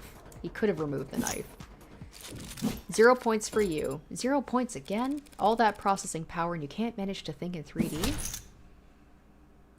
It doesn't matter if Officer Rogers stayed in that room all night, Your Honor. All anyone needed to do to dispose of the knife was step out into the fire escape and drop it down. Drop the knife into the barrel waiting below. No need to leave the 3rd floor. No need to leave the crime scene at all, Officer Rogers. What kind of trick shot bullshit are you talking about? That is a long drop, Your Honor. A straight drop. Gravity's convenient like that. The target was a small drum in a dark alley. Said drum was burning when the police arrived. The target would have been plainly lit. And I've taken both your arguments into consideration. After much deliberation, I've come to the conclusion the proposed method of removing the knife from the 3rd floor is not actually that hard to do. Assuming a modicum of hand-eye coordination and a basic understanding of Newtonian physics. Well, obviously. Couldn't anyone manage that? Practice martial artists who are masters of every muscle in their body, individuals like yourself, and me, might find it hard to relate. Wow, she's like, we're just built different, me and Sosuke. We're both, like, pretty much the same. But there are some who would struggle with the task. Yourself and I. Wait, hand-eye coordination. Eloquently put, Your Honor. Oh, no. Oh, no, that's right. I remember that. They said that he's, like, He's really bad with this stuff, so you must agree someone with hand-eye coordination so bad they hold the record for worst marksmanship in the entire police department. Someone with such poor aim they opted to physically assault a target rather than shoot them. Someone like that might find it impossible to pull it off. Check. And yet, Sosuke said that this guy's a soldier? Are they sure that he just wasn't playing, ignorant and dumb? Like, to hide how good he actually is? I don't know. Are you talking about me? She's talking about me, Your Honor. And while I find her tone unflattering, none of what she says is false. Apologies that dropping the knife from the fire escape didn't occur to me as a possibility. Just must be that for me personally, such a method of compromising a crime scene is not only unthinkable, it's impossible. All the stupid details to come back and bite me in the ass, the piss-poor aim that London mentioned. Is it possible Officer Rogers faked his poor aim at the academy? Thank you, Sarah! It's easy to not hit your target, but why would he intentionally flunk a shooting test years ago to give himself a strange alibi here today? He didn't flunk his test. He got the very lowest score he could possibly get while still being certified. Good lord, you'd have to be trying to. It's one of those things, right? It's like, you're so good at it that you can pretend to be bad at it, I guess? The Gluga says, I wonder if Sosuke is like David Asher's exact type and that got filtered into all the ads and that's why Serenade, right? It is funny how the people that are thirsting after Sosuke are the androids. Oh, that's funny. Good lord, you have to be trying to. If his goal was to receive the exact minimum number of points needed to pass, his margin of error would actually be much smaller than anybody simply doing their best, right? It's someone who's so good that they can fail intentionally. But then, what about when he first saw me? It's true any other cop who saw me standing over their dead partner would have just unloaded. Instead, he ran up and hit me. If he's not actually that bad of a shot, why am I still alive? Because he needs someone to be the fall guy. I mean, poor Sosuke, is that the case where he basically was the fall guy for both Morgan and for Rogers? That's the story Rogers has been telling so far, that he instinctively didn't bother to fire. His gun wasn't discharged. And Sosuke's got the bruises, so we accept that line of reasoning. But if I assume he's more dangerous than he's led us to believe, why wouldn't he have just shot Sosuke when he had the chance? He could have told his fellow officers whatever story he liked. Oh, that's true. And we wouldn't even be having this trial. I love how the thing is the fact that a cop is not... The sticking point is that the cop, for once, is not so, like, trigger-happy. Like, that itself is odd. I feared for my life. That's all he needed to say. Under what circumstances would it have been impossible for him to claim that? Ooh. Your Honor, I'm reminded just now my client and the witness were in a physical altercation. I apprehended a murder suspect, yes. Surely you aren't suggesting I used unreasonable force? If anything, you used unreasonably little. Not at all, but I imagine things happened fairly fast. Isn't it possible, that a knife on Sosuke's person may have been knocked away into a corner during that moment? What are you... Oh, it may have. I can't say I would have necessarily noticed something clattering on the floor while I was trying to cuff a violent perp. Perhaps, Your Honor, the witness ought to testify about everything he recalls from the moment he confronted my client. Jogging his memory might be the only way we can address these gaps in our knowledge. No objections. Then let's hear it. Good versus evil. Man versus machine. Cop versus robber. I'm not a machine or a robber. Don't worry, Sosuke. If need be, Adonai would go through a whole trial just to prove you're a machine. What kind of joke is that? Alright. When the blue blood fled down the fire escape into the alley, I poked my head out the second floor window. But then I heard a sickening thump from above, on the third floor, where I knew my partner was. Reflexively, I drew my service weapon and rushed up the stairs, where I saw the defendant standing over my partner's dead body. I was shocked, but he was clearly injured, and the sword was stuck. So before I knew it, I was running at him. He turned to me with dull shock, just as I whipped my pistol butt into his forehead. He collapsed after that, and the room was a mess. My blood was pumping. If he had dropped a knife at that time, I wouldn't have noticed it. Alright, despite his change in posture, he's still telling... Okay, so let's check our evidence here. So it was fire escape.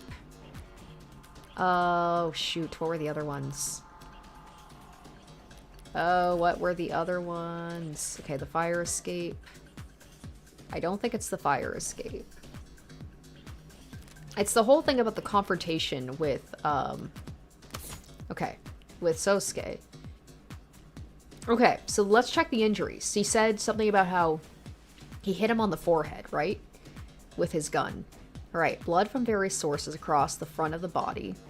Okay, that's very vague. Numerous bones left hand broken as if from impacting a hard surface.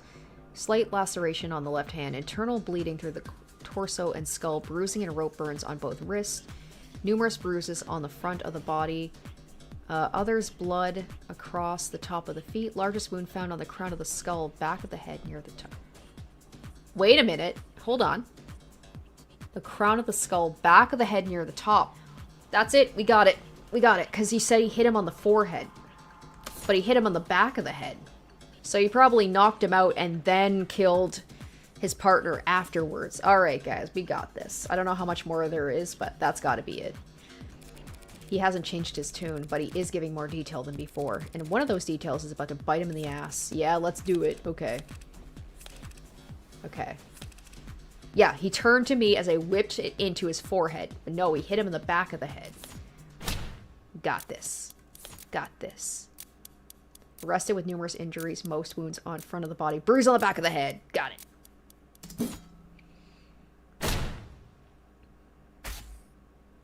And the thing is, too, what a stupid thing to lie about. He could have easily said that he knocked him out the back of the head. The fact that he had to say that he turned around and he hit him in the forehead, that would be so easy for us to, like, debate that in the medical records. Sounds very brave, Officer Rogers, but that's physically impossible. How could you have knocked my client out with a strike to the forehead when it was the back of his head that was injured? Like, what a stupid thing to lie about. What are you talking about? Yesterday's bruises across his entire body. An exaggeration that doesn't hold up to the scrutiny of his actual medical record. Largest wound found on the crown of the head. The crown, as in the top of the back of the head. The butt of a pistol leaves a surprisingly specific impression on the human body, Officer Rogers. I assume Dr. Sato is still in the building? Perhaps we should call her back and have her examine my client on the stand. Sosuke, you'll have to remove your shirt to get my head checked? That would be a waste of time, Your Honor. Counselor Morgan has taken advantage of some rather vague wording on the medical record to make her argument. Largest wound.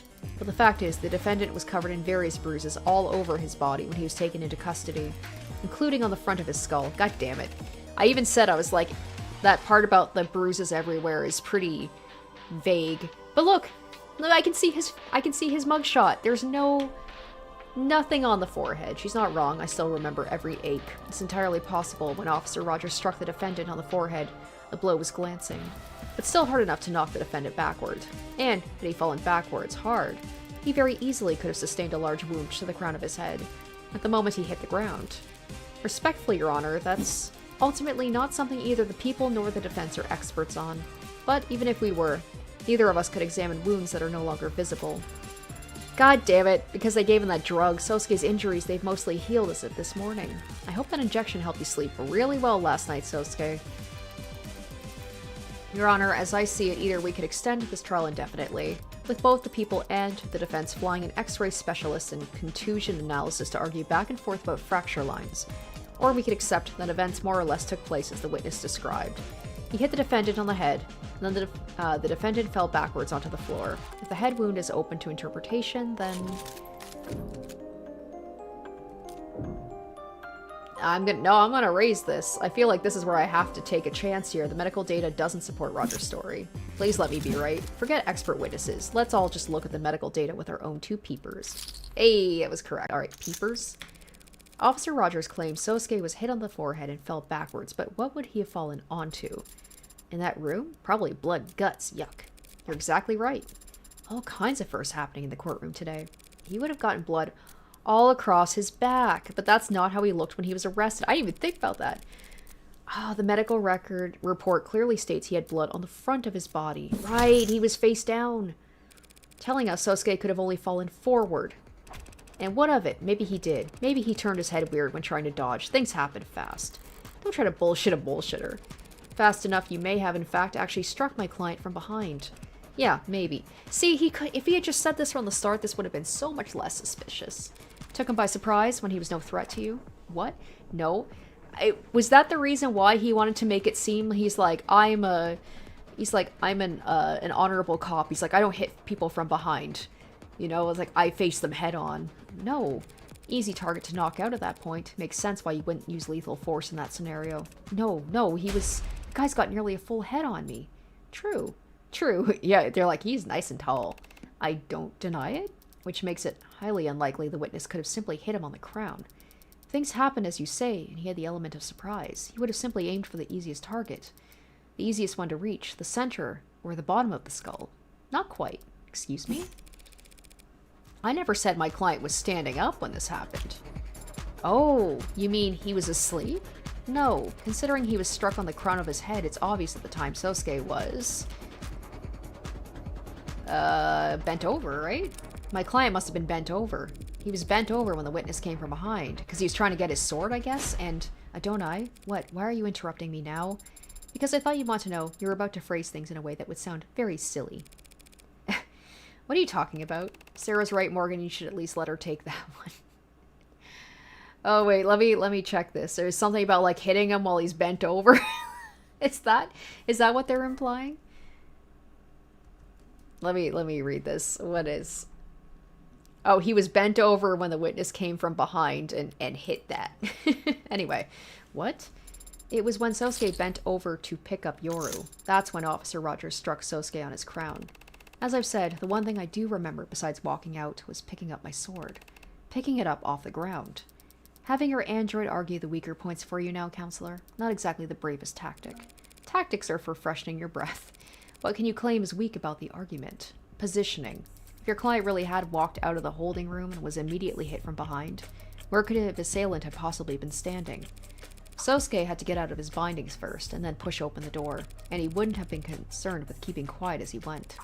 There would have been plenty of time for someone to hear him rummaging around in there, and figure out where they could hide.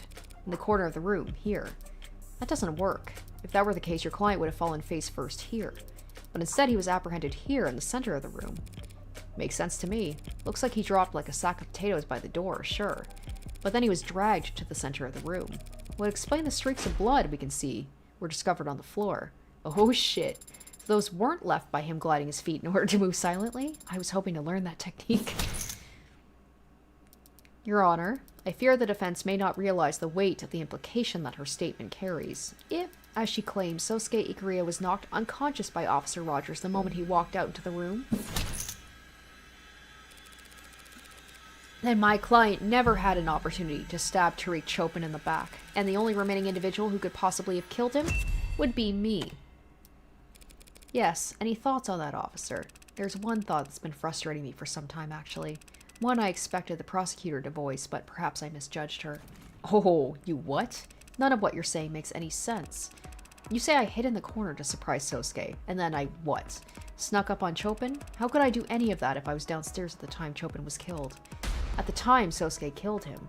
It's not the thought that hadn't occurred to Emma, you idiot. It's that once I address this point, your entire testimony falls apart, and the truth of the case becomes crystal clear.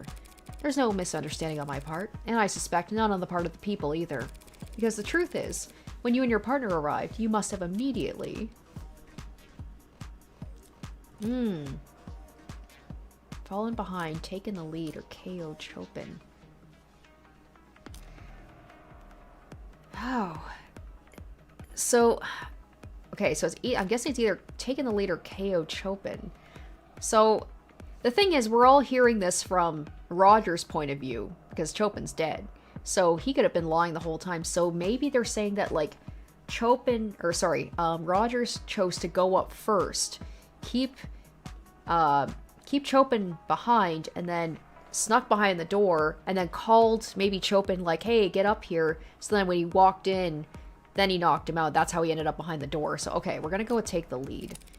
You were the one who took point, not your partner. Hey, excuse me? Chopin shot open the lock. Sure, I believe that. He was the one all gung-ho about coming there. But after entering, you went ahead of him while he covered you. What? You already told us you wanted to stall, wait for backup. If Chopin charged forward, you couldn't slow him down.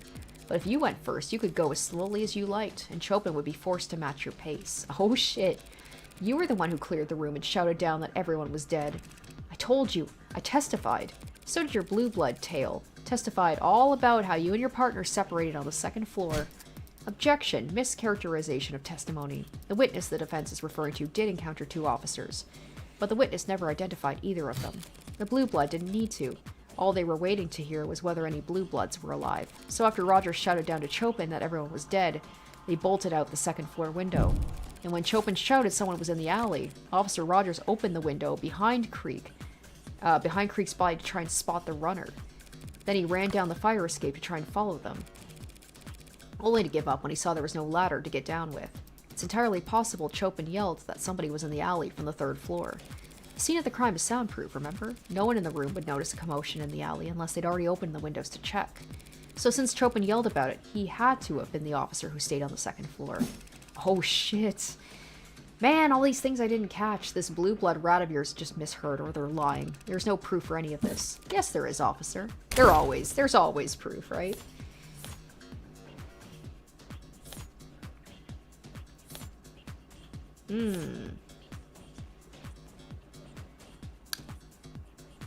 Oh, there's like a footprint on it. Is that it? The fact that there's a footprint on the scrap of paper? The scrap of paper was found by the 2nd floor windowsill, but it's not just any scrap of paper. It matches the red ink documents that were found when the pod died. And it happens to have a partial boot print on it. Boom! Proving someone stomped from the crime scene down the fire escape and into the 2nd floor. That doesn't prove anything. Your own client could have left that boot print. My client was arrested barefoot, remember? You should. You did the arresting. Then maybe Chopin? Chopin was the one who brought the scrap down from the 3rd floor. That would put him behind you. Meaning, you couldn't have walked in on him being attacked by Sosuke. Oh my gosh, amazing. And they even said something about how, Morgan mentioned about how someone could circle around, right? God, counselor. Even if we accept Rogers was on the 3rd floor and then moved down to the 2nd, the sequence you're describing ends with both officers reunited on the 2nd floor, with neither of them dead. But obviously Chopin did proceed to the 3rd floor because that's where he was killed. So now we're back where we started. Back where we started? You're forgetting one key detail in this new sequence of events. At the time the officers reunited on the 2nd floor, my client was already unconscious. Oh, shit. Meaning the only person who had a chance to kill Officer Chopin was, in fact, none of this shit matters. This lawyer's trying to accuse me of killing my partner? That doesn't make any goddamn sense. Why would I do something like that? Depends. What? Depends where you live. Not uptown, I assume. Oh, shit. Is she saying that he lives in the lower ward, so he would be affected by... Here I was thinking that maybe Rogers was in on this whole prop thing. So is that it? He lives on the lower ward, so he would be affected by this proposition. And he was pissed that Chopin was trying to get it passed, so he killed him? What's it to you? Single bedroom? Yeah, whatever. Not great. Excuse me? And having to ride around all day with some insufferable, spoiled, rich stick in the mud? Knowing the whole time you, your job, your whole goddamn police department was all just a bullet point on his resume? Counsel is badgering the witness in lieu of making an actual argument. Apologies, Your Honor. I'll state the motive plainly. Prop 492 was corrupt. Blue Bloods and worse would profit off of it at the city's expense, but it would also bring economic relief and badly needed repairs to the lower wards. It might also stop the canopy from, just falling down and crushing everyone who lives there. But a climber like Chopin wouldn't care about any of that. Every photo I've seen of the guy, he has a big stern frown, but I bet he was grinning ear to ear when he found that red ink. Must have made you sick to your stomach. So you killed him, and then you bled him like a pig to try and destroy the documents he'd have plastered all over town.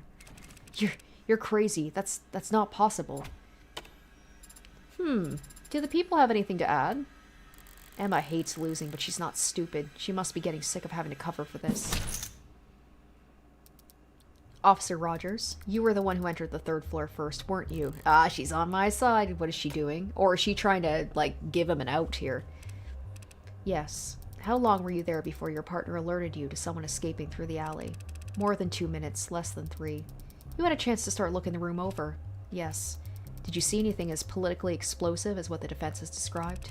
No, nothing of the sort. Your Honor, the witness is blatantly lying. We know the documents were there, and we know Chopin found them because they were found underneath his corpse. And it is the defense's theory he was killed because of those documents, because he would have tried to make them public, essentially. Yes. That's the defense's proposed motive for this man to kill his partner? Yes? I see. But why would he prepare to kill his partner for reading documents left out on a desk, when he had over 2 minutes to simply get rid of them beforehand? Good point. Alright, Emma. Alright. Oh, a damn good question, Your Honor. Do we have an answer for that?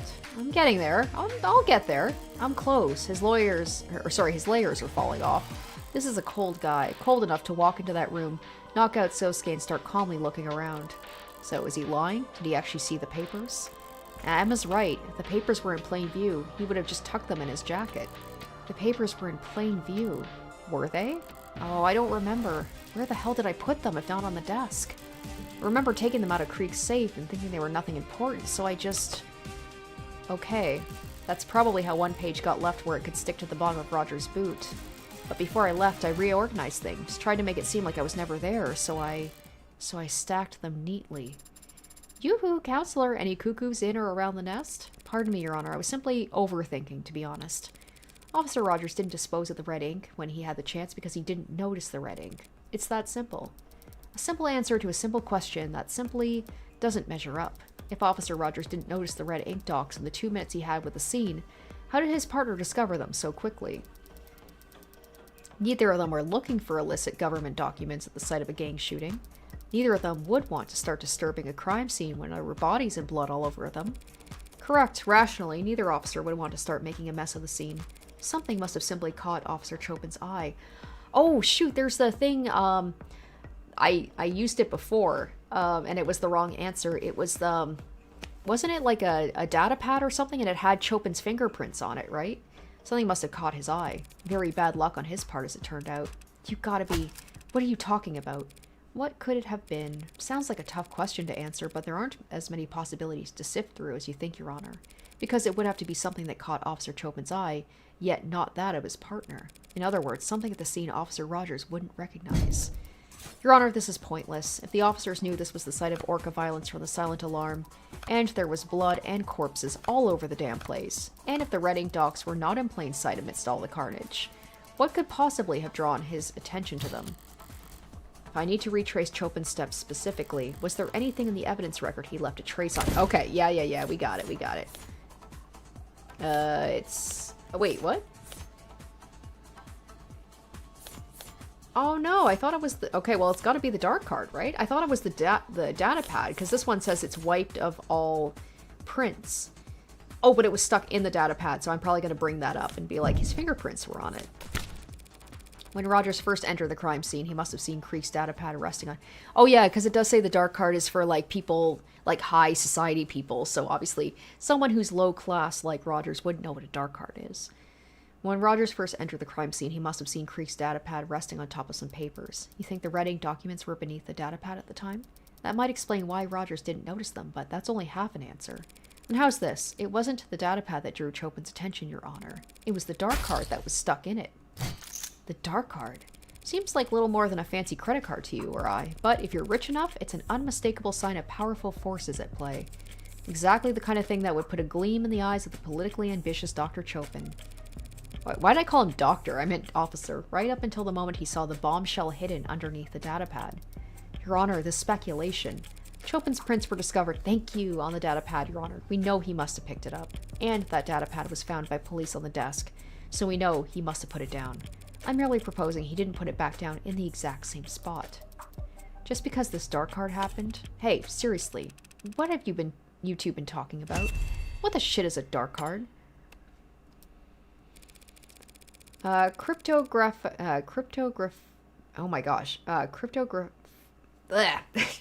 Graphically anonymous wallet card that rich people use to buy illegal drugs and gifts for their mistresses. Not common knowledge unless you ran in circles as high up as the city council. Oh. Yeah, you're right. I didn't know that. Never heard of it. Assumed you were being literal. It is a dark card. Yeah, to be honest, it wouldn't surprise me. Chopin going around picking up whatever he wanted at a crime scene without radioing it first. Sounds about right. Oh, he sounds bitter. Bare hands, mouth breathing. Oh, bitter. Guy was big on following the rules. Just wasn't that good at remembering any of them. Not me, though. I remember every rule. Follow them, too. Partner breaks a body cam, I request a new one. Let him use mine. Stop him from getting sued by the next punk he bumps into. It was a real risk for him. He had money. People would sue him if they could. No one would try to sue Huey Rogers. Only thing the judge could award them would be my own goddamn debts. I don't think I'm bad with money, just bad with debt. Dude, this is a trial, not a therapy session. Can never seem to get rid of the stuff. But even I'm not so stupid I wouldn't wear gloves at a goddamn crime scene.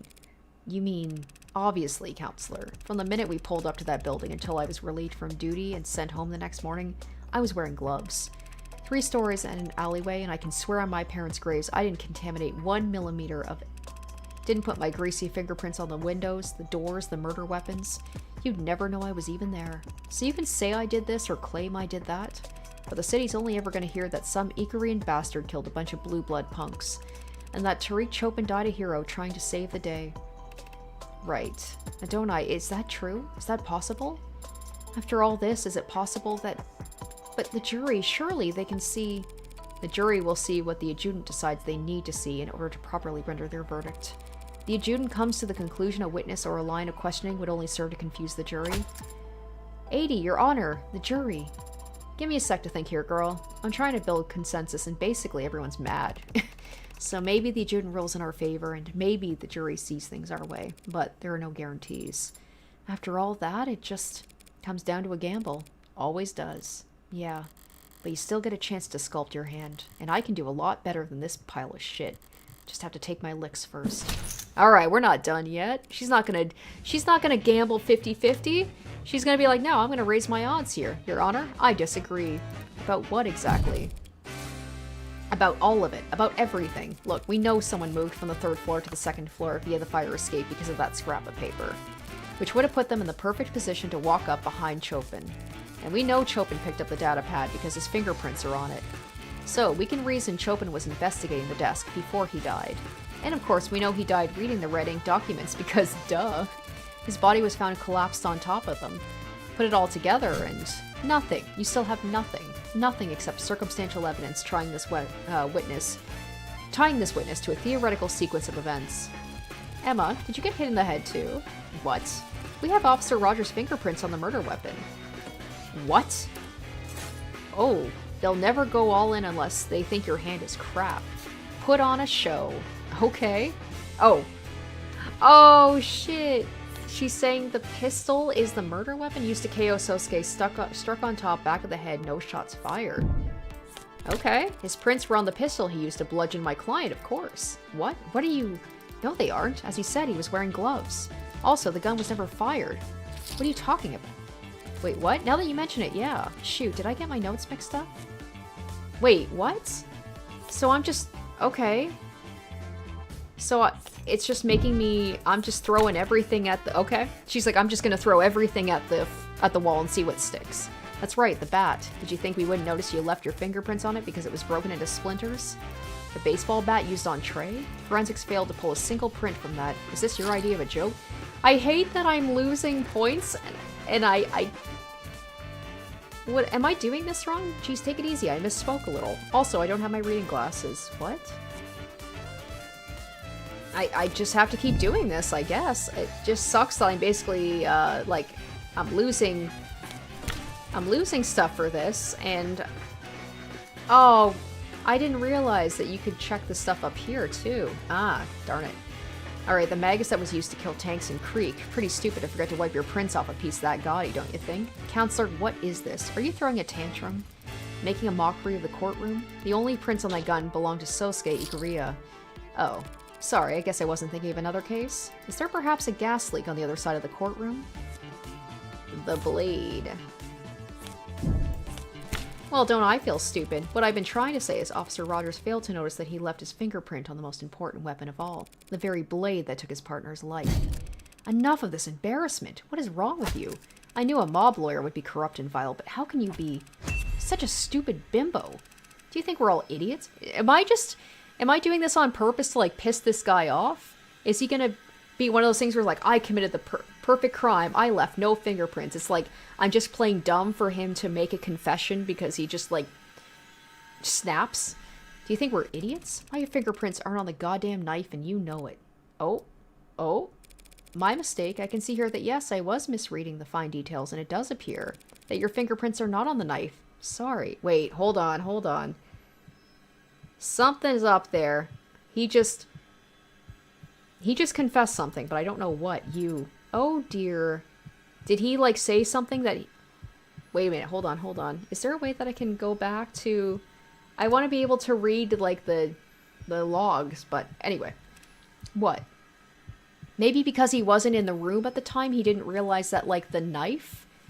Like, he said something about a knife, and they were like, we never said anything about that. What? What is it? Oh, I guess we're all just wondering. How long have you known it was this knife that was used to kill your partner? Okay. Boom. What? Confused? So are these two, because like you, neither of them were in the courtroom when Dr. Sato updated her autopsy report. That is it. I was like, he wasn't in the room. He said something about the knife that he shouldn't have known about. So I knew Chopin was killed with a knife, and the people knew Chopin was killed with a knife. But how did you know that? There must have been 50 cops in here when that doctor... Far fewer than 50, actually. More like 0. We had already emptied the courtroom by then. A courtesy we extended to a blue blood witness. Oh my gosh, I love it. She did play it, where she was just acting like, oh, I'm so stupid, tee-hee-hee. Until he snapped. For some blue blood rat, you crazy harpy, trying to trick me at the last second? You think I walked in here unprepared? No, of course not. She, right there, Rockford, the prosecutor, before I took the stand, she told me about the knife. Ah, so that's your plan. Right, Rockford, before I came out? Is he expecting that she's going to be corrupt and, like, side with the police? And she'd be like, no, I didn't. Before I came out here, didn't you? It's always great to reveal a full house and rake in the pot. It's even better to reveal a handful of shit you bluffed your way to victory with. Say something. Just say it. But every now and then, a different kind of victory comes along, where you just get to sit back and watch someone else self-destruct, because they completely misread the dealer. Say it. Say that you... Shut up. Oh, shit. What? Just shut up. Is that so hard? Are my instructions unclear? Do you need me to salute you first? Stop talking. You are completely, utterly, 100% guilty. Why the hell would I perjure myself to help you? But, hey, start counting, because from this second on, every word that comes out of your mouth adds directly to the number of years you're going to rot in jail. Unless those words are your confession. Ooh. Weird for her to shout you are 100% guilty. I think she's just upset that he thought that she would take his side. He's the Hound of Ikaria. He murders for the mob. We could put him away. They don't want to put him away. Not for your crime. Not for murdering the son of 2 city councilmen. Have you lost your goddamn mind? But he's a murderer. Well, not all murderers are created equal. Well, not all murderers are hunted equally. Neobility assassinating each other? Let it ride. Keeps them divided. Orcas fighting in the lower wards? Let them sort it out. Keeps their numbers down. A monster shoots 6 women in the heart and leaves no evidence behind? Call us back when he kills someone important. She's like, your mistake was killing someone who is important. Someone people actually care about. Strange. When she's properly infuriated, there's usually no stopping her. Well, if she's not going to twist the knife herself, I shouldn't let it go to waste. Oh, that was sweet. Your Honor, if the witness is having trouble choosing a place to start for his confession, perhaps I might help by laying out the details for him. You sadistic bitch. He was counting on Emma to step in. Now he's sliding down the rocky face of despair. Fingernails split and bloody as he attempts in vain to slow the descent. Not very dignified, so I won't leave him hanging. I'll be happy to speed him along. Oh shit, that was good. A week ago, you acquired a blue blood distress signal when you arrested Tanks, but your partner insisted on letting him go and keeping the code to yourselves. So the night of the murder, when the alarm went out, he jumped at the chance to be the first unit on scene in what could be a gang shootout. You did all you could to stall, but your partner pressed on, and even shot open the door in his hurry to get into the locked building. You made up an excuse to keep him on the 2nd floor and proceeded to the 3rd on your own, relieved everyone was already dead, and puzzled by the delirious Sosuke, who you knocked out with 1 blow to the back of the head. But by calling down your partner to convince him you were already too late, you alerted an orca hiding downstairs. And when they fled out the window and down into the alley, you opened the windows at the crime scene to give chase. While you were scanning the alley from the 2nd floor fire escape, your partner proceeded upstairs, where he was just as stunned as you were, but intrigued by the presence of a dark card you'd never recognize. He knew that it pointed towards the involvement of powerful parties. It was simply bad luck he found the red ink before you. But he must have felt like he won the lottery. He was the one man in the city who would benefit the most from exposing the corruption it hinted at. He must have been salivating at the opportunity right in front of you. Standing in the blood without a second thought. You had taken the knife from Sosuke. Hadn't even thought about it up until that point. You knew once the rest of the force arrived, there'd be no stopping the red ink from going on the record. You had one chance to blot it out for good. That's all. That's all a lie. Just smoke and mirrors, tricks and guesswork. The Hound of Ikaria is standing right there next to you. The Blue Bloods themselves even tried to kill him, right in front of all of us. No, they didn't. Excuse me? I have it on very good authority the Blue Bloods wouldn't want my client assassinated. Oh, I'm sure. So considering where the shooter was, In the direction he was aiming, the only person he could have been aiming at would be, well... you. What are you talking about? Seems like the old guard wanted to make sure there'd be a swift punishment for letting Prop 492 blow up. So you can keep protesting your innocence if you want. It might work out. And you might be able to avoid the next blue blood to come after you. And the next after that. Oh, shit. So she's probably making it be like, do you want to be found not guilty, but basically have to look over your shoulder for the rest of your life? Or do you want to just go to jail? Also not a great place for a cop to be. Cops in prison are not taken well. You might survive long enough to end up the only casualty in a tragically unavoidable case of friendly fire. Your blue's coming after you from above and below. Who gets there first is a coin toss, so tell me, you feeling lucky, punk? Well, you. Any questions? You and this DA, your officer, you're all out of your damn minds. Old. It feels like that's a better breakdown than from the first episode. That was good. So, very interesting though. I figured that this was all pre-planned. I didn't realize it was such like a spur of the moment thing. I thought this was something that like he was planning on doing for a while. Do you work for the Blue Bloods? Never thought of it that way. Even back when I was a kid, I thought they were just another institution, like a neighborhood watch. People looking out for each other. Everyone's parents off working or enlisted, or in jail for civil disobedience. Whole neighborhoods that cops, medics, goddamn firemen wouldn't set foot in.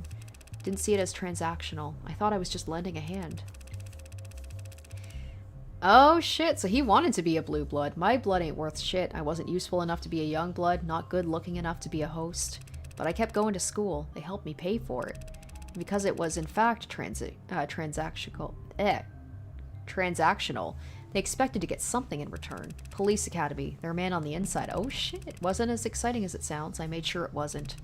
Test scores sucked, aptitude sucked, clumsy and boring. I made sure no one would want to give me anything important to do. Valuable enough the Blue Bloods wouldn't out me, not valuable enough the cops would give me anything worth passing on. The world's worst double agent, so bad at his job he'd never be expected to double-cross anyone. Imagine the look on my face when my reputation for nothingness gets me paired up with the worst babysitting job on the force. Tariq Chopin. We were perfectly matched in a way. I didn't want to be near nothing, and nobody wanted to let him near anything. Nothing dangerous enough to get him hurt, nothing real enough that he'd go babbling to his dads. We went around to schools. Those are the jobs we'd get. Building security? Morning assemblies, telling the kids what cops do, here's how to call for help. We were a goddamn joke. So I wonder if Chopin saw this as a way of like getting respect, be like, oh, I'm gonna run in on this firefight and, I don't know, be seen as like a brave cop? There are worse things to be. You think I don't know that? You think I give a shit that kids were laughing at us at the back of the class? That teens were throwing soda cans at our car? Good for them. At least they were having fun. Tariq was never about having fun. He was just burning inside. Humiliation and bile, a stomach full of it. If he hadn't found the coat on tanks that day, I don't know. Guy would have either put in his 2 weeks notice or just drawn his gun and walked into the nearest Orca mansion. So he wanted to prove himself. So when you two arrived at the building, happened like the defense attorney said. I told Chopin some bullshit about smelling contraband on the second floor. He started poking around. And I went straight to the third floor because that's where the bosses would hang. I didn't realize that he was like in. I didn't realize that he was a blue blood. That's where the bosses would hang out back when I was a kid, where they'd give us spare change to buy their groceries and pick up their laundry. Never met this creek or this pod in my life until we stopped Anchortan. Different gens. And I'd never seen anything like the bloodbath in that room. All 4 of the pod were dead when I got there. Believe me, don't believe me? I ain't no hound of Ikaria, and I don't even think he could have done all that. Considering how he stumbled out of that water closet like a bloody water balloon. I did whack him on the back of the head, but my hand to God, I'm not convinced it did anything. Face down in the blood out like that? Couldn't have woken him up with a nuke. When the hound dropped, I searched him, followed protocol. Found the knife in his hand. I called down, said everyone was dead. That blue blood bolted. Tariq called after them. And yeah, I opened the window and tried to follow. I guess Tariq didn't know the ladder was out. Figured I'd chase him down, because by the time I stepped back inside, he was upstairs. And I walked up those stairs expecting him to be puking, crying, shaking, I don't know. Instead, he starts yelling down happy, ecstatic. He can't believe this. Scoop of the century. And I realized I know what he's talking about. Your blue blood superiors let you know about Prop 492? Lots of people knew about the deal with Prop 492, even non-blooded civvies. Nothing wrong with any of that, so long as it stayed a rumor. So long as the state didn't know we knew where the pillars were going to be built. It was a nice thing, believe it or not. People in the lower wards whispering about big money coming in. A little excitement to look forward to. Tariq was excited too. All he could see was forward, barely reading the words in front of his eyes, not giving a shit about anything behind him, not caring about what he was trampling over. I didn't plan on doing anything if that matters, if you care. I was moving slow, but I wasn't trying to hide. After taking it off the hound, I still had the knife. That goddamn knife in my hand. You all seem like educated people, so I take it none of you all believe in evil? We believe in evil, down in the lower wards. It's like a fog.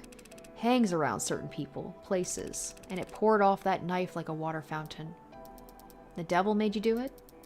Haven't heard that one in a while. If it wasn't for that dark card being there.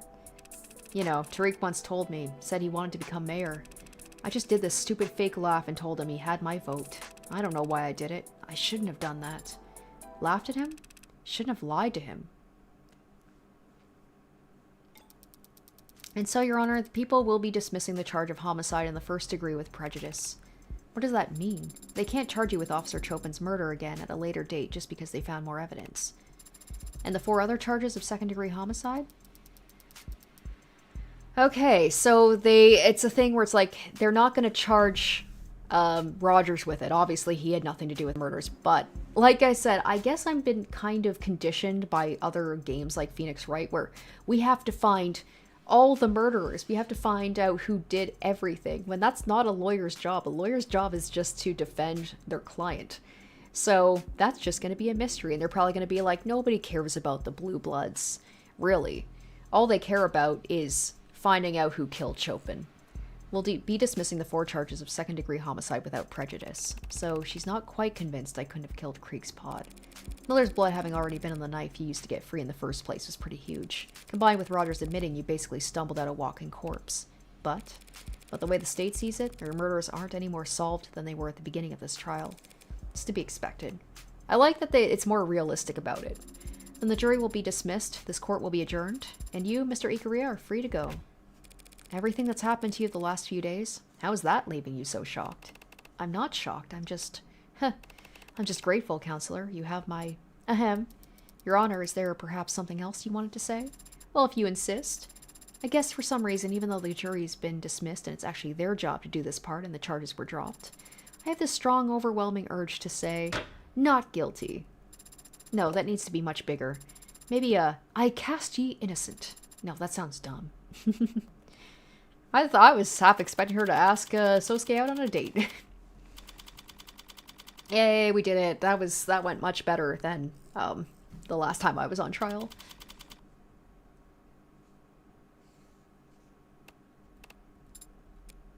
So, how do you plan on celebrating? Don't I? We won, in case you two somehow missed it. And won so definitively, the police and even the Blue Bloods can't hold a grudge. Right. My apologies. I'm grateful to you, of course. It's just that I still haven't gotten an answer to the question that's been haunting me. Even more so than whether or not I killed Chopin. Someone slaughtered Creek's entire pod. Then they had my life in the palm of their hand and framed you, Sosuke. I don't think they were doing you any favors. And yet they did. They let me live. It feels strange, owing everything to someone so unknowable. Well, you'll have plenty of time to think on it. Spending the rest of your life hiding your head in the sand, ignoring the vast riches that sit untapped in a savings account across the sea. Adonai, he's made his stance quite clear. I don't intend to hide, Morgan. The Blue Bloods can try whatever they like, and they can find me standing right where I've always stood, protecting my family. Seems there's someone who'd like to speak with you about just that. Sosuke. Mako, young master. Please forgive me, young master. I failed you repeatedly. I'll accept any punishment. Very well. 180 years of manual labor. Oh. Yeah, that's about as merciful as I expected. At least he picked a good number. 100 and... Of course, young master. You'll need to spend that sentence serving as my head of security, so I know you're actually doing it. And that means you won't be able to do other jobs anymore. Even ones the elders ask you to do. Even delivering messages. It's a punishment handed down by the heir to the noble house Ikaria, Sosuke. Aw, Makoto just wants him near him always. Who could possibly overrule it? As you say, I'll start right away if you don't mind. That's probably wise. Grandfather is outside in the motorcade, and he's had nothing but criticisms for the current formation. The chairman is here. He came here? Probably just happened to be on his way to the airport. He is, Counselor Morgan. Surprisingly astute of you. Though, he is leaving quite early, if he just wants to get to the airport. None of our private planes are even fueled. It seems to be a universal truth. Old people like to get to the airport early. It sounds very wise, Sarah of House Paralegal. Who are you quoting? Then, if you'll excuse me for a moment, Counselor. Yeah, feel free to... Take Sarah with you. Pardon? What? If you don't let her look at your tattoo now, I will never hear the end of it. Yes, well, that's... Right then. I'll find a corner in which to lift up my shirt. Amazing. Congratulations, Counselor. You succeeded on all fronts. Thanks. Not satisfied? Makoto seems to be in a good mood. If you ask him for a bonus now. Shouldn't I just negotiate with my employer directly? You're the one who hired me, aren't you? At the very least, you're the one who put my name forward to Makoto. It's easy to see looking back. You're the only one who acted in Sosuke's interest this entire time. Who isn't a child? And what of it? Why me? Why does it matter? Because I value my privacy. I want to know why a woman with your resources would put an ant like me under her magnifying glass. Such cruel metaphors you employ. Someone who values their privacy that much should in the future avoid directly confronting the board of multinational corporations. Noble's board of directors, you were not among them myself, but when one woman shifts the opinion of a room that stagnant, even by a millimeter, word gets around. Morgan's probably like, God damn it, this is the last thing I want.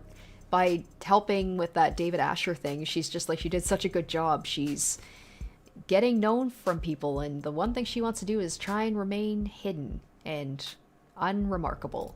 My, you really are a shy little girl. No putting the genie back in the bottle, but I won't recommend you to anyone else if it bothers you that much. Thanks. Though you can be pretty shy yourself, letting Makoto take all the credit. Why the subterfuge? I've already overextended myself in this matter. A woman from my side of the house intruding upon the IFG's business? I don't mind I'll have to rip out fingernails in front of the elders as recompense, but I thought I might spare myself the additional pinky or so. You're being literal, aren't you? Disobedience always has a cost, especially in old families. Especially for daughters. But not flinching as you pay the toll carries its own kind of power, don't you think?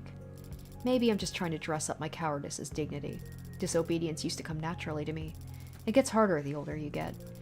Harder to believe your independence wasn't just immaturity. That's why I'm glad Makoto's such a good boy. I don't want him to feel any guilt later in life. Yes, Makoto certainly takes his responsibilities seriously. Yeah, I can't believe I didn't make that connection, the Higurashi reference. I was thinking about it in my head. I should have said something about that. Yeah, about the whole, like, ripping off fingernails thing. Can't imagine where he gets it from. I was such a hellraiser. He must get it from his father. I suppose it's an interesting mark below Sosuke's eye. Oh! Looks like a mole, but it seems to be hereditary. Oh, what? Oh, shit. Does she have the mole too? Oh, so that's why she's so soft on Sosuke's, because she's actually his mother. Does Makoto know Sosuke is his father? Oh. Oh, wait, what? Oh, shit. I didn't... Oh, it's Makoto that has it, not Miri. Well, I guess that makes sense. Miri as well, right? Because she's Makoto's mother, so she'd be Sosuke. Sosuke is his father? I didn't even catch that. Does Sosuke? I'd be very disappointed in his intelligence if he didn't. That's why Sosuke left the family to join the military, wasn't it? Why he asked to become the Hound when he came back? Self-imposed exile for interfering in your arranged marriage. Ooh, interfering. We were younger then, but we still knew what we were doing. We knew there was no stopping the marriage. If we didn't cover up the pregnancy, others would. Oh, that's quite a twist-a-rooney. Or just eliminate the problem themselves. Sosuke left before the bridal shower. A sudden enlistment, certainly, but I don't blame him for not wanting to be there on guard duty as I married another man. If Makoto's Sosuke's son, though, that means he carries his blood. If he stands to inherit from both his father and mother his worth? I understand it's going to be hard for you to believe, coming from a woman like me, but Makoto's already worth enough. He has his health, he has his mother, and his father will always be close by. Every moment we've shared as a family is worth its weight in gold. And as you have seen, when given the opportunity to choose between Makoto and the blue blood fortune, Sosuke chose the former. He, you, all of you. You could have it all. Why don't you want it all? We already have it. It's funny, like, Morgan just can't, she just can't seem to accept that. The whole thing about, like, close relationships and stuff, she's just, like, does not understand it. I see. You don't understand, do you? Ah, shit. I hope you do someday. Maybe Siri, oh my gosh, maybe Sarah will be kind of her way to learn to form attachments with people. Let's get back to something I fully understand then, bargaining. One blood test from Makoto could split your precious house right down the middle. Your husband will be infuriated, assuming he has a pulse. And whatever connections you married him for will burn up in seconds. So unless you guarantee me that I'm free to turn down any job, don't make unnecessary threats, counselor. It makes you look weak. Take it from someone with experience. You're always free to leave the house. But if you find yourself slinking back, don't be too hard on yourself about it. It's just what the house does. Now, would you excuse me? Sosuke seems to have satisfied your companion's curiosity for the time being, and it's very rare for him to have any time to himself. You don't understand, do you? Counselor Morgan? Emma, what's that look for? So, that's 2 wins for me now, isn't it? After Rogers went nuts and perjured himself all over the place, you're calling that shitstorm a win? It definitely wasn't a loss. You're ridiculous. Thanks, by the way, for letting things play out as long as they did. I imagine you wanted to put the brakes on things a number of times back there. But now that it's all out, my client won't be getting knifed by cops or blue bloods. At least, not for anything he didn't do. Huh, you think I was happy to let the Hound of Ikaria walk out of my courtroom? Your courtroom? I'll have to have a word with the adjutant. Please don't. But yes, I had my doubts. The OC unit had been getting a number of odd reports in the last 24 hours, truth be told. What do you mean? Bursts of anonymous tips about figures in red being spotted around Creek's place before and after the killings. Figures in red? That's right. The Rust. Ah, right, the Rust. I don't like the timing, but it's not as if OC can ignore the idea altogether. Someone killed those 4, and it wasn't Sosuke or Rogers. If you don't like the Rust for it, where's your head at? Whoever killed Creek's paw did it with such unhinged brutality, and yet it was executed with precision so cold-blooded, they managed to virtually erase their presence from the scene afterwards. Yeah, Tanks and Creek were both shot from fear. I feel like whenever Emma's talking directly to me after things like this, and especially with the zoom in, it's almost like, I know you probably had something to do with it, but I don't have any definitive proof. Tanks and Creek were both shot from fairly close range and near enough to their solar plexus, I suppose. Bashing Trey's skull in was overkill, yes, but it was the safest way to erase anything his mods may have. I wonder if there's anything that I may have said during the trial that maybe tipped Emma off that I was involved somehow, but she didn't want to call me out on it for some reason. And even if it was an act, and it's also the fact she always brings up the heartbreak killer around me too. Even if it was an afterthought, that overcorrection is in line with perfectionism interrupted by... forget it. I'm seeing things that aren't there. First sign of obsession. Obsession? I'm jealous. You seem like you never let anything get to you. It's unpleasant, you know, feeling like you're possessed by something. Or someone. Well, if it was easy to wrest control back, it wouldn't be an obsession. Just puppy love. Oh, that's me. Gotta take this call. See you around, Morgan. Yeah, see you around. Just don't go telling anyone that was a win, or I'll have you arrested for spreading misinformation. Well, we can't have that. Okay, Morgan, I fulfilled my obligation to Sarah now, so now you can buy me a goddamn drink. Pardon? You can start your 108-year sentence tomorrow. I've got paperwork we need to go through before then, and I don't want to do it sober. Huh. Oh, you're serious? Of course I am. Everyone knows it's tradition for a client to buy their lawyer a drink after beating charges like this. And in this city, they take them to the one special bar, Kintsugi. Never heard of that tradition, or that bar. Well, you've lived a very sheltered life under the roof of House Ikaria. But I forgive your ignorance. Time for you to put that fat wallet you've been accruing that whole time to good use. I suppose I do owe you a great deal. Very well, but first I must inform Lady Mirai and the young master. Go right ahead. Be my guest. What was that, Adonai? Did you want to get a look at Sosuke's tattoo as well?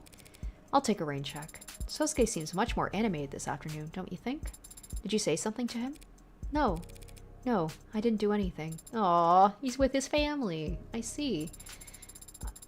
Then perhaps his injuries were just taxing him more than we realized. That must be it.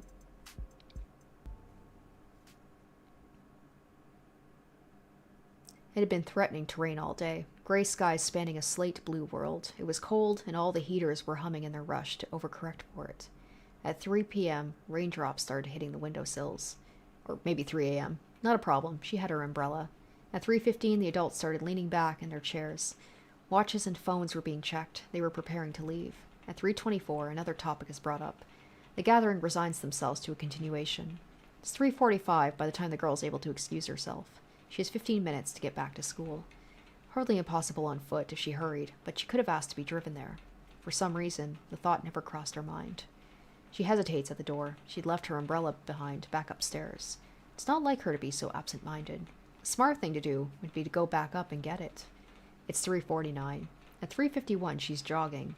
A non-committal yet still undignified rush. When she sees the time on her phone roll over to 3:52, she starts to run.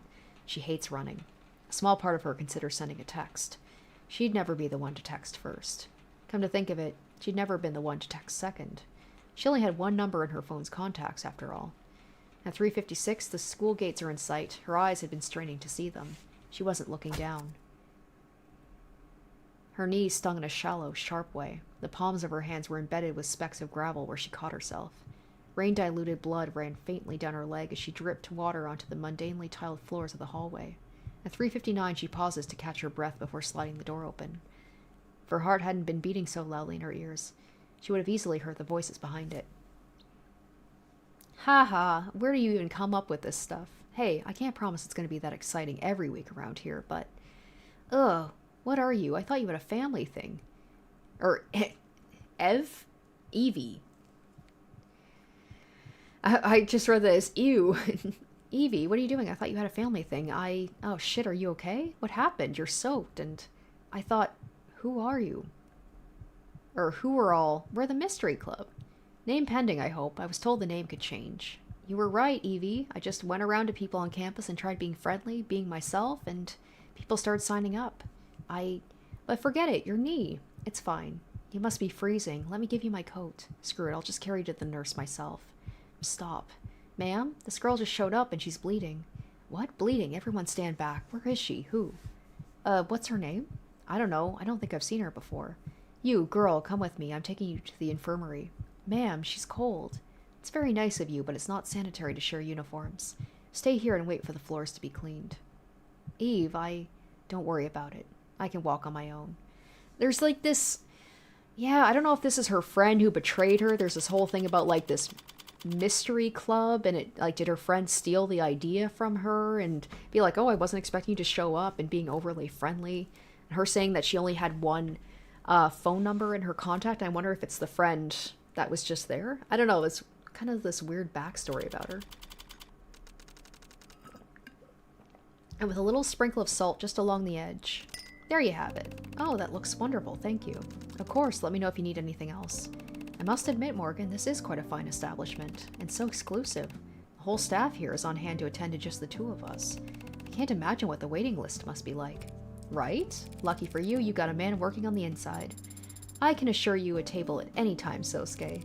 You or any of your housemates ever need a quiet spot to lay low from the judging eyes of high society? Now you know where to send them.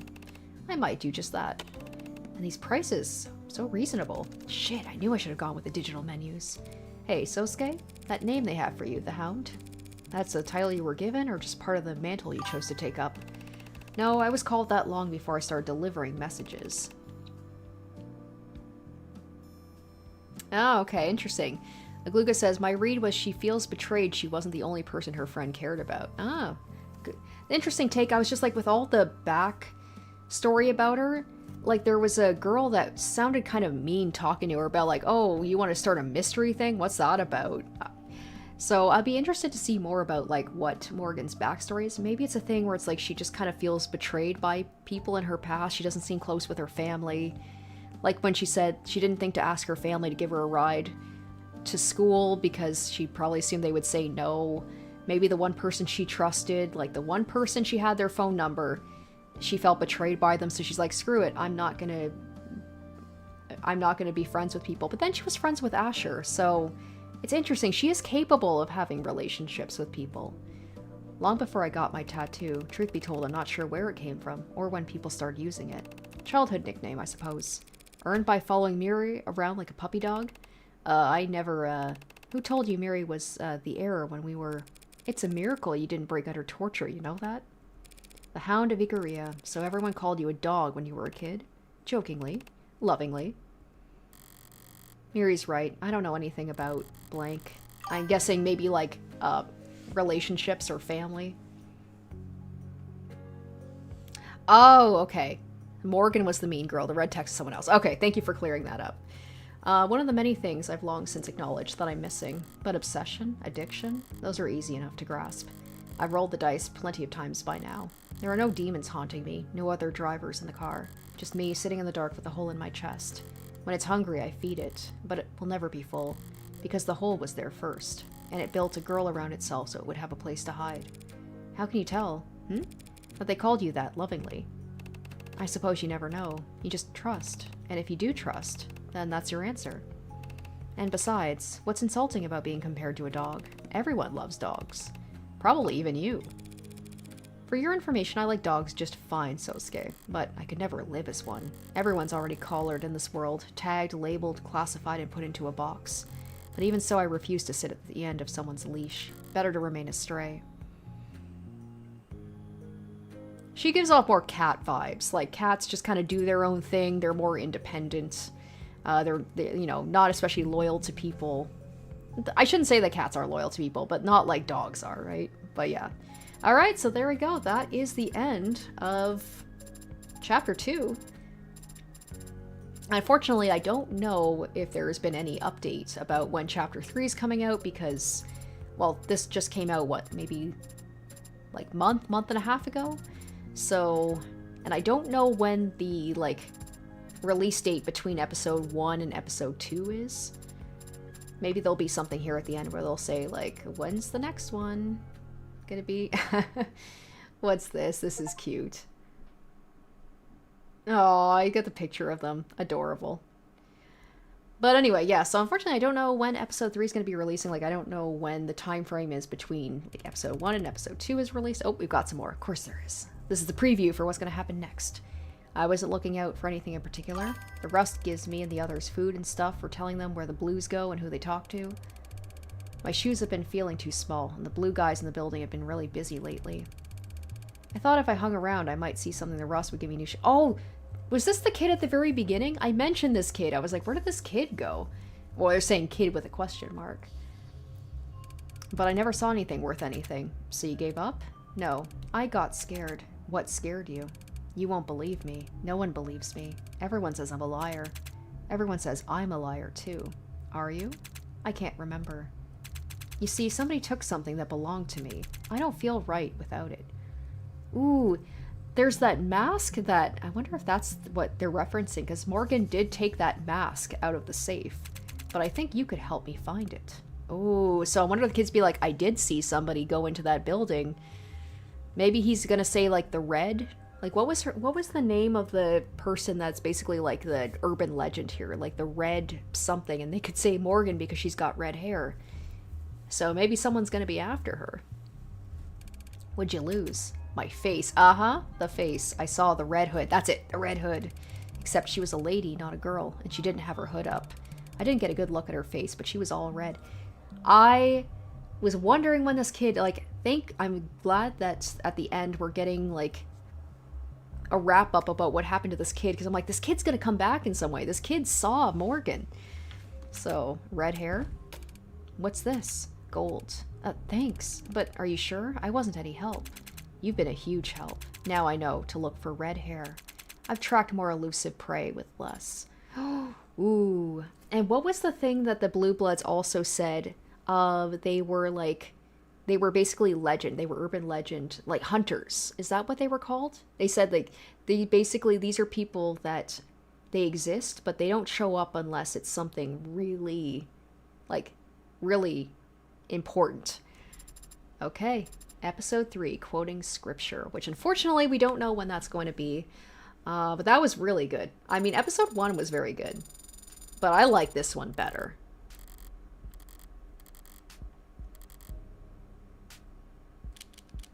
Yeah, we'll skip that. Let's just go to the main menu.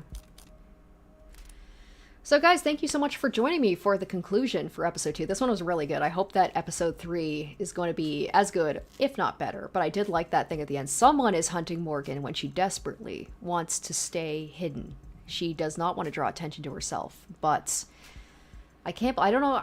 I feel like she saw that kid. I'm surprised that she let that kid get away, you know? Wrapping up loose ends and whatever. But yeah, with that finished, the question is, what am I going to be streaming next time? And that is going to be...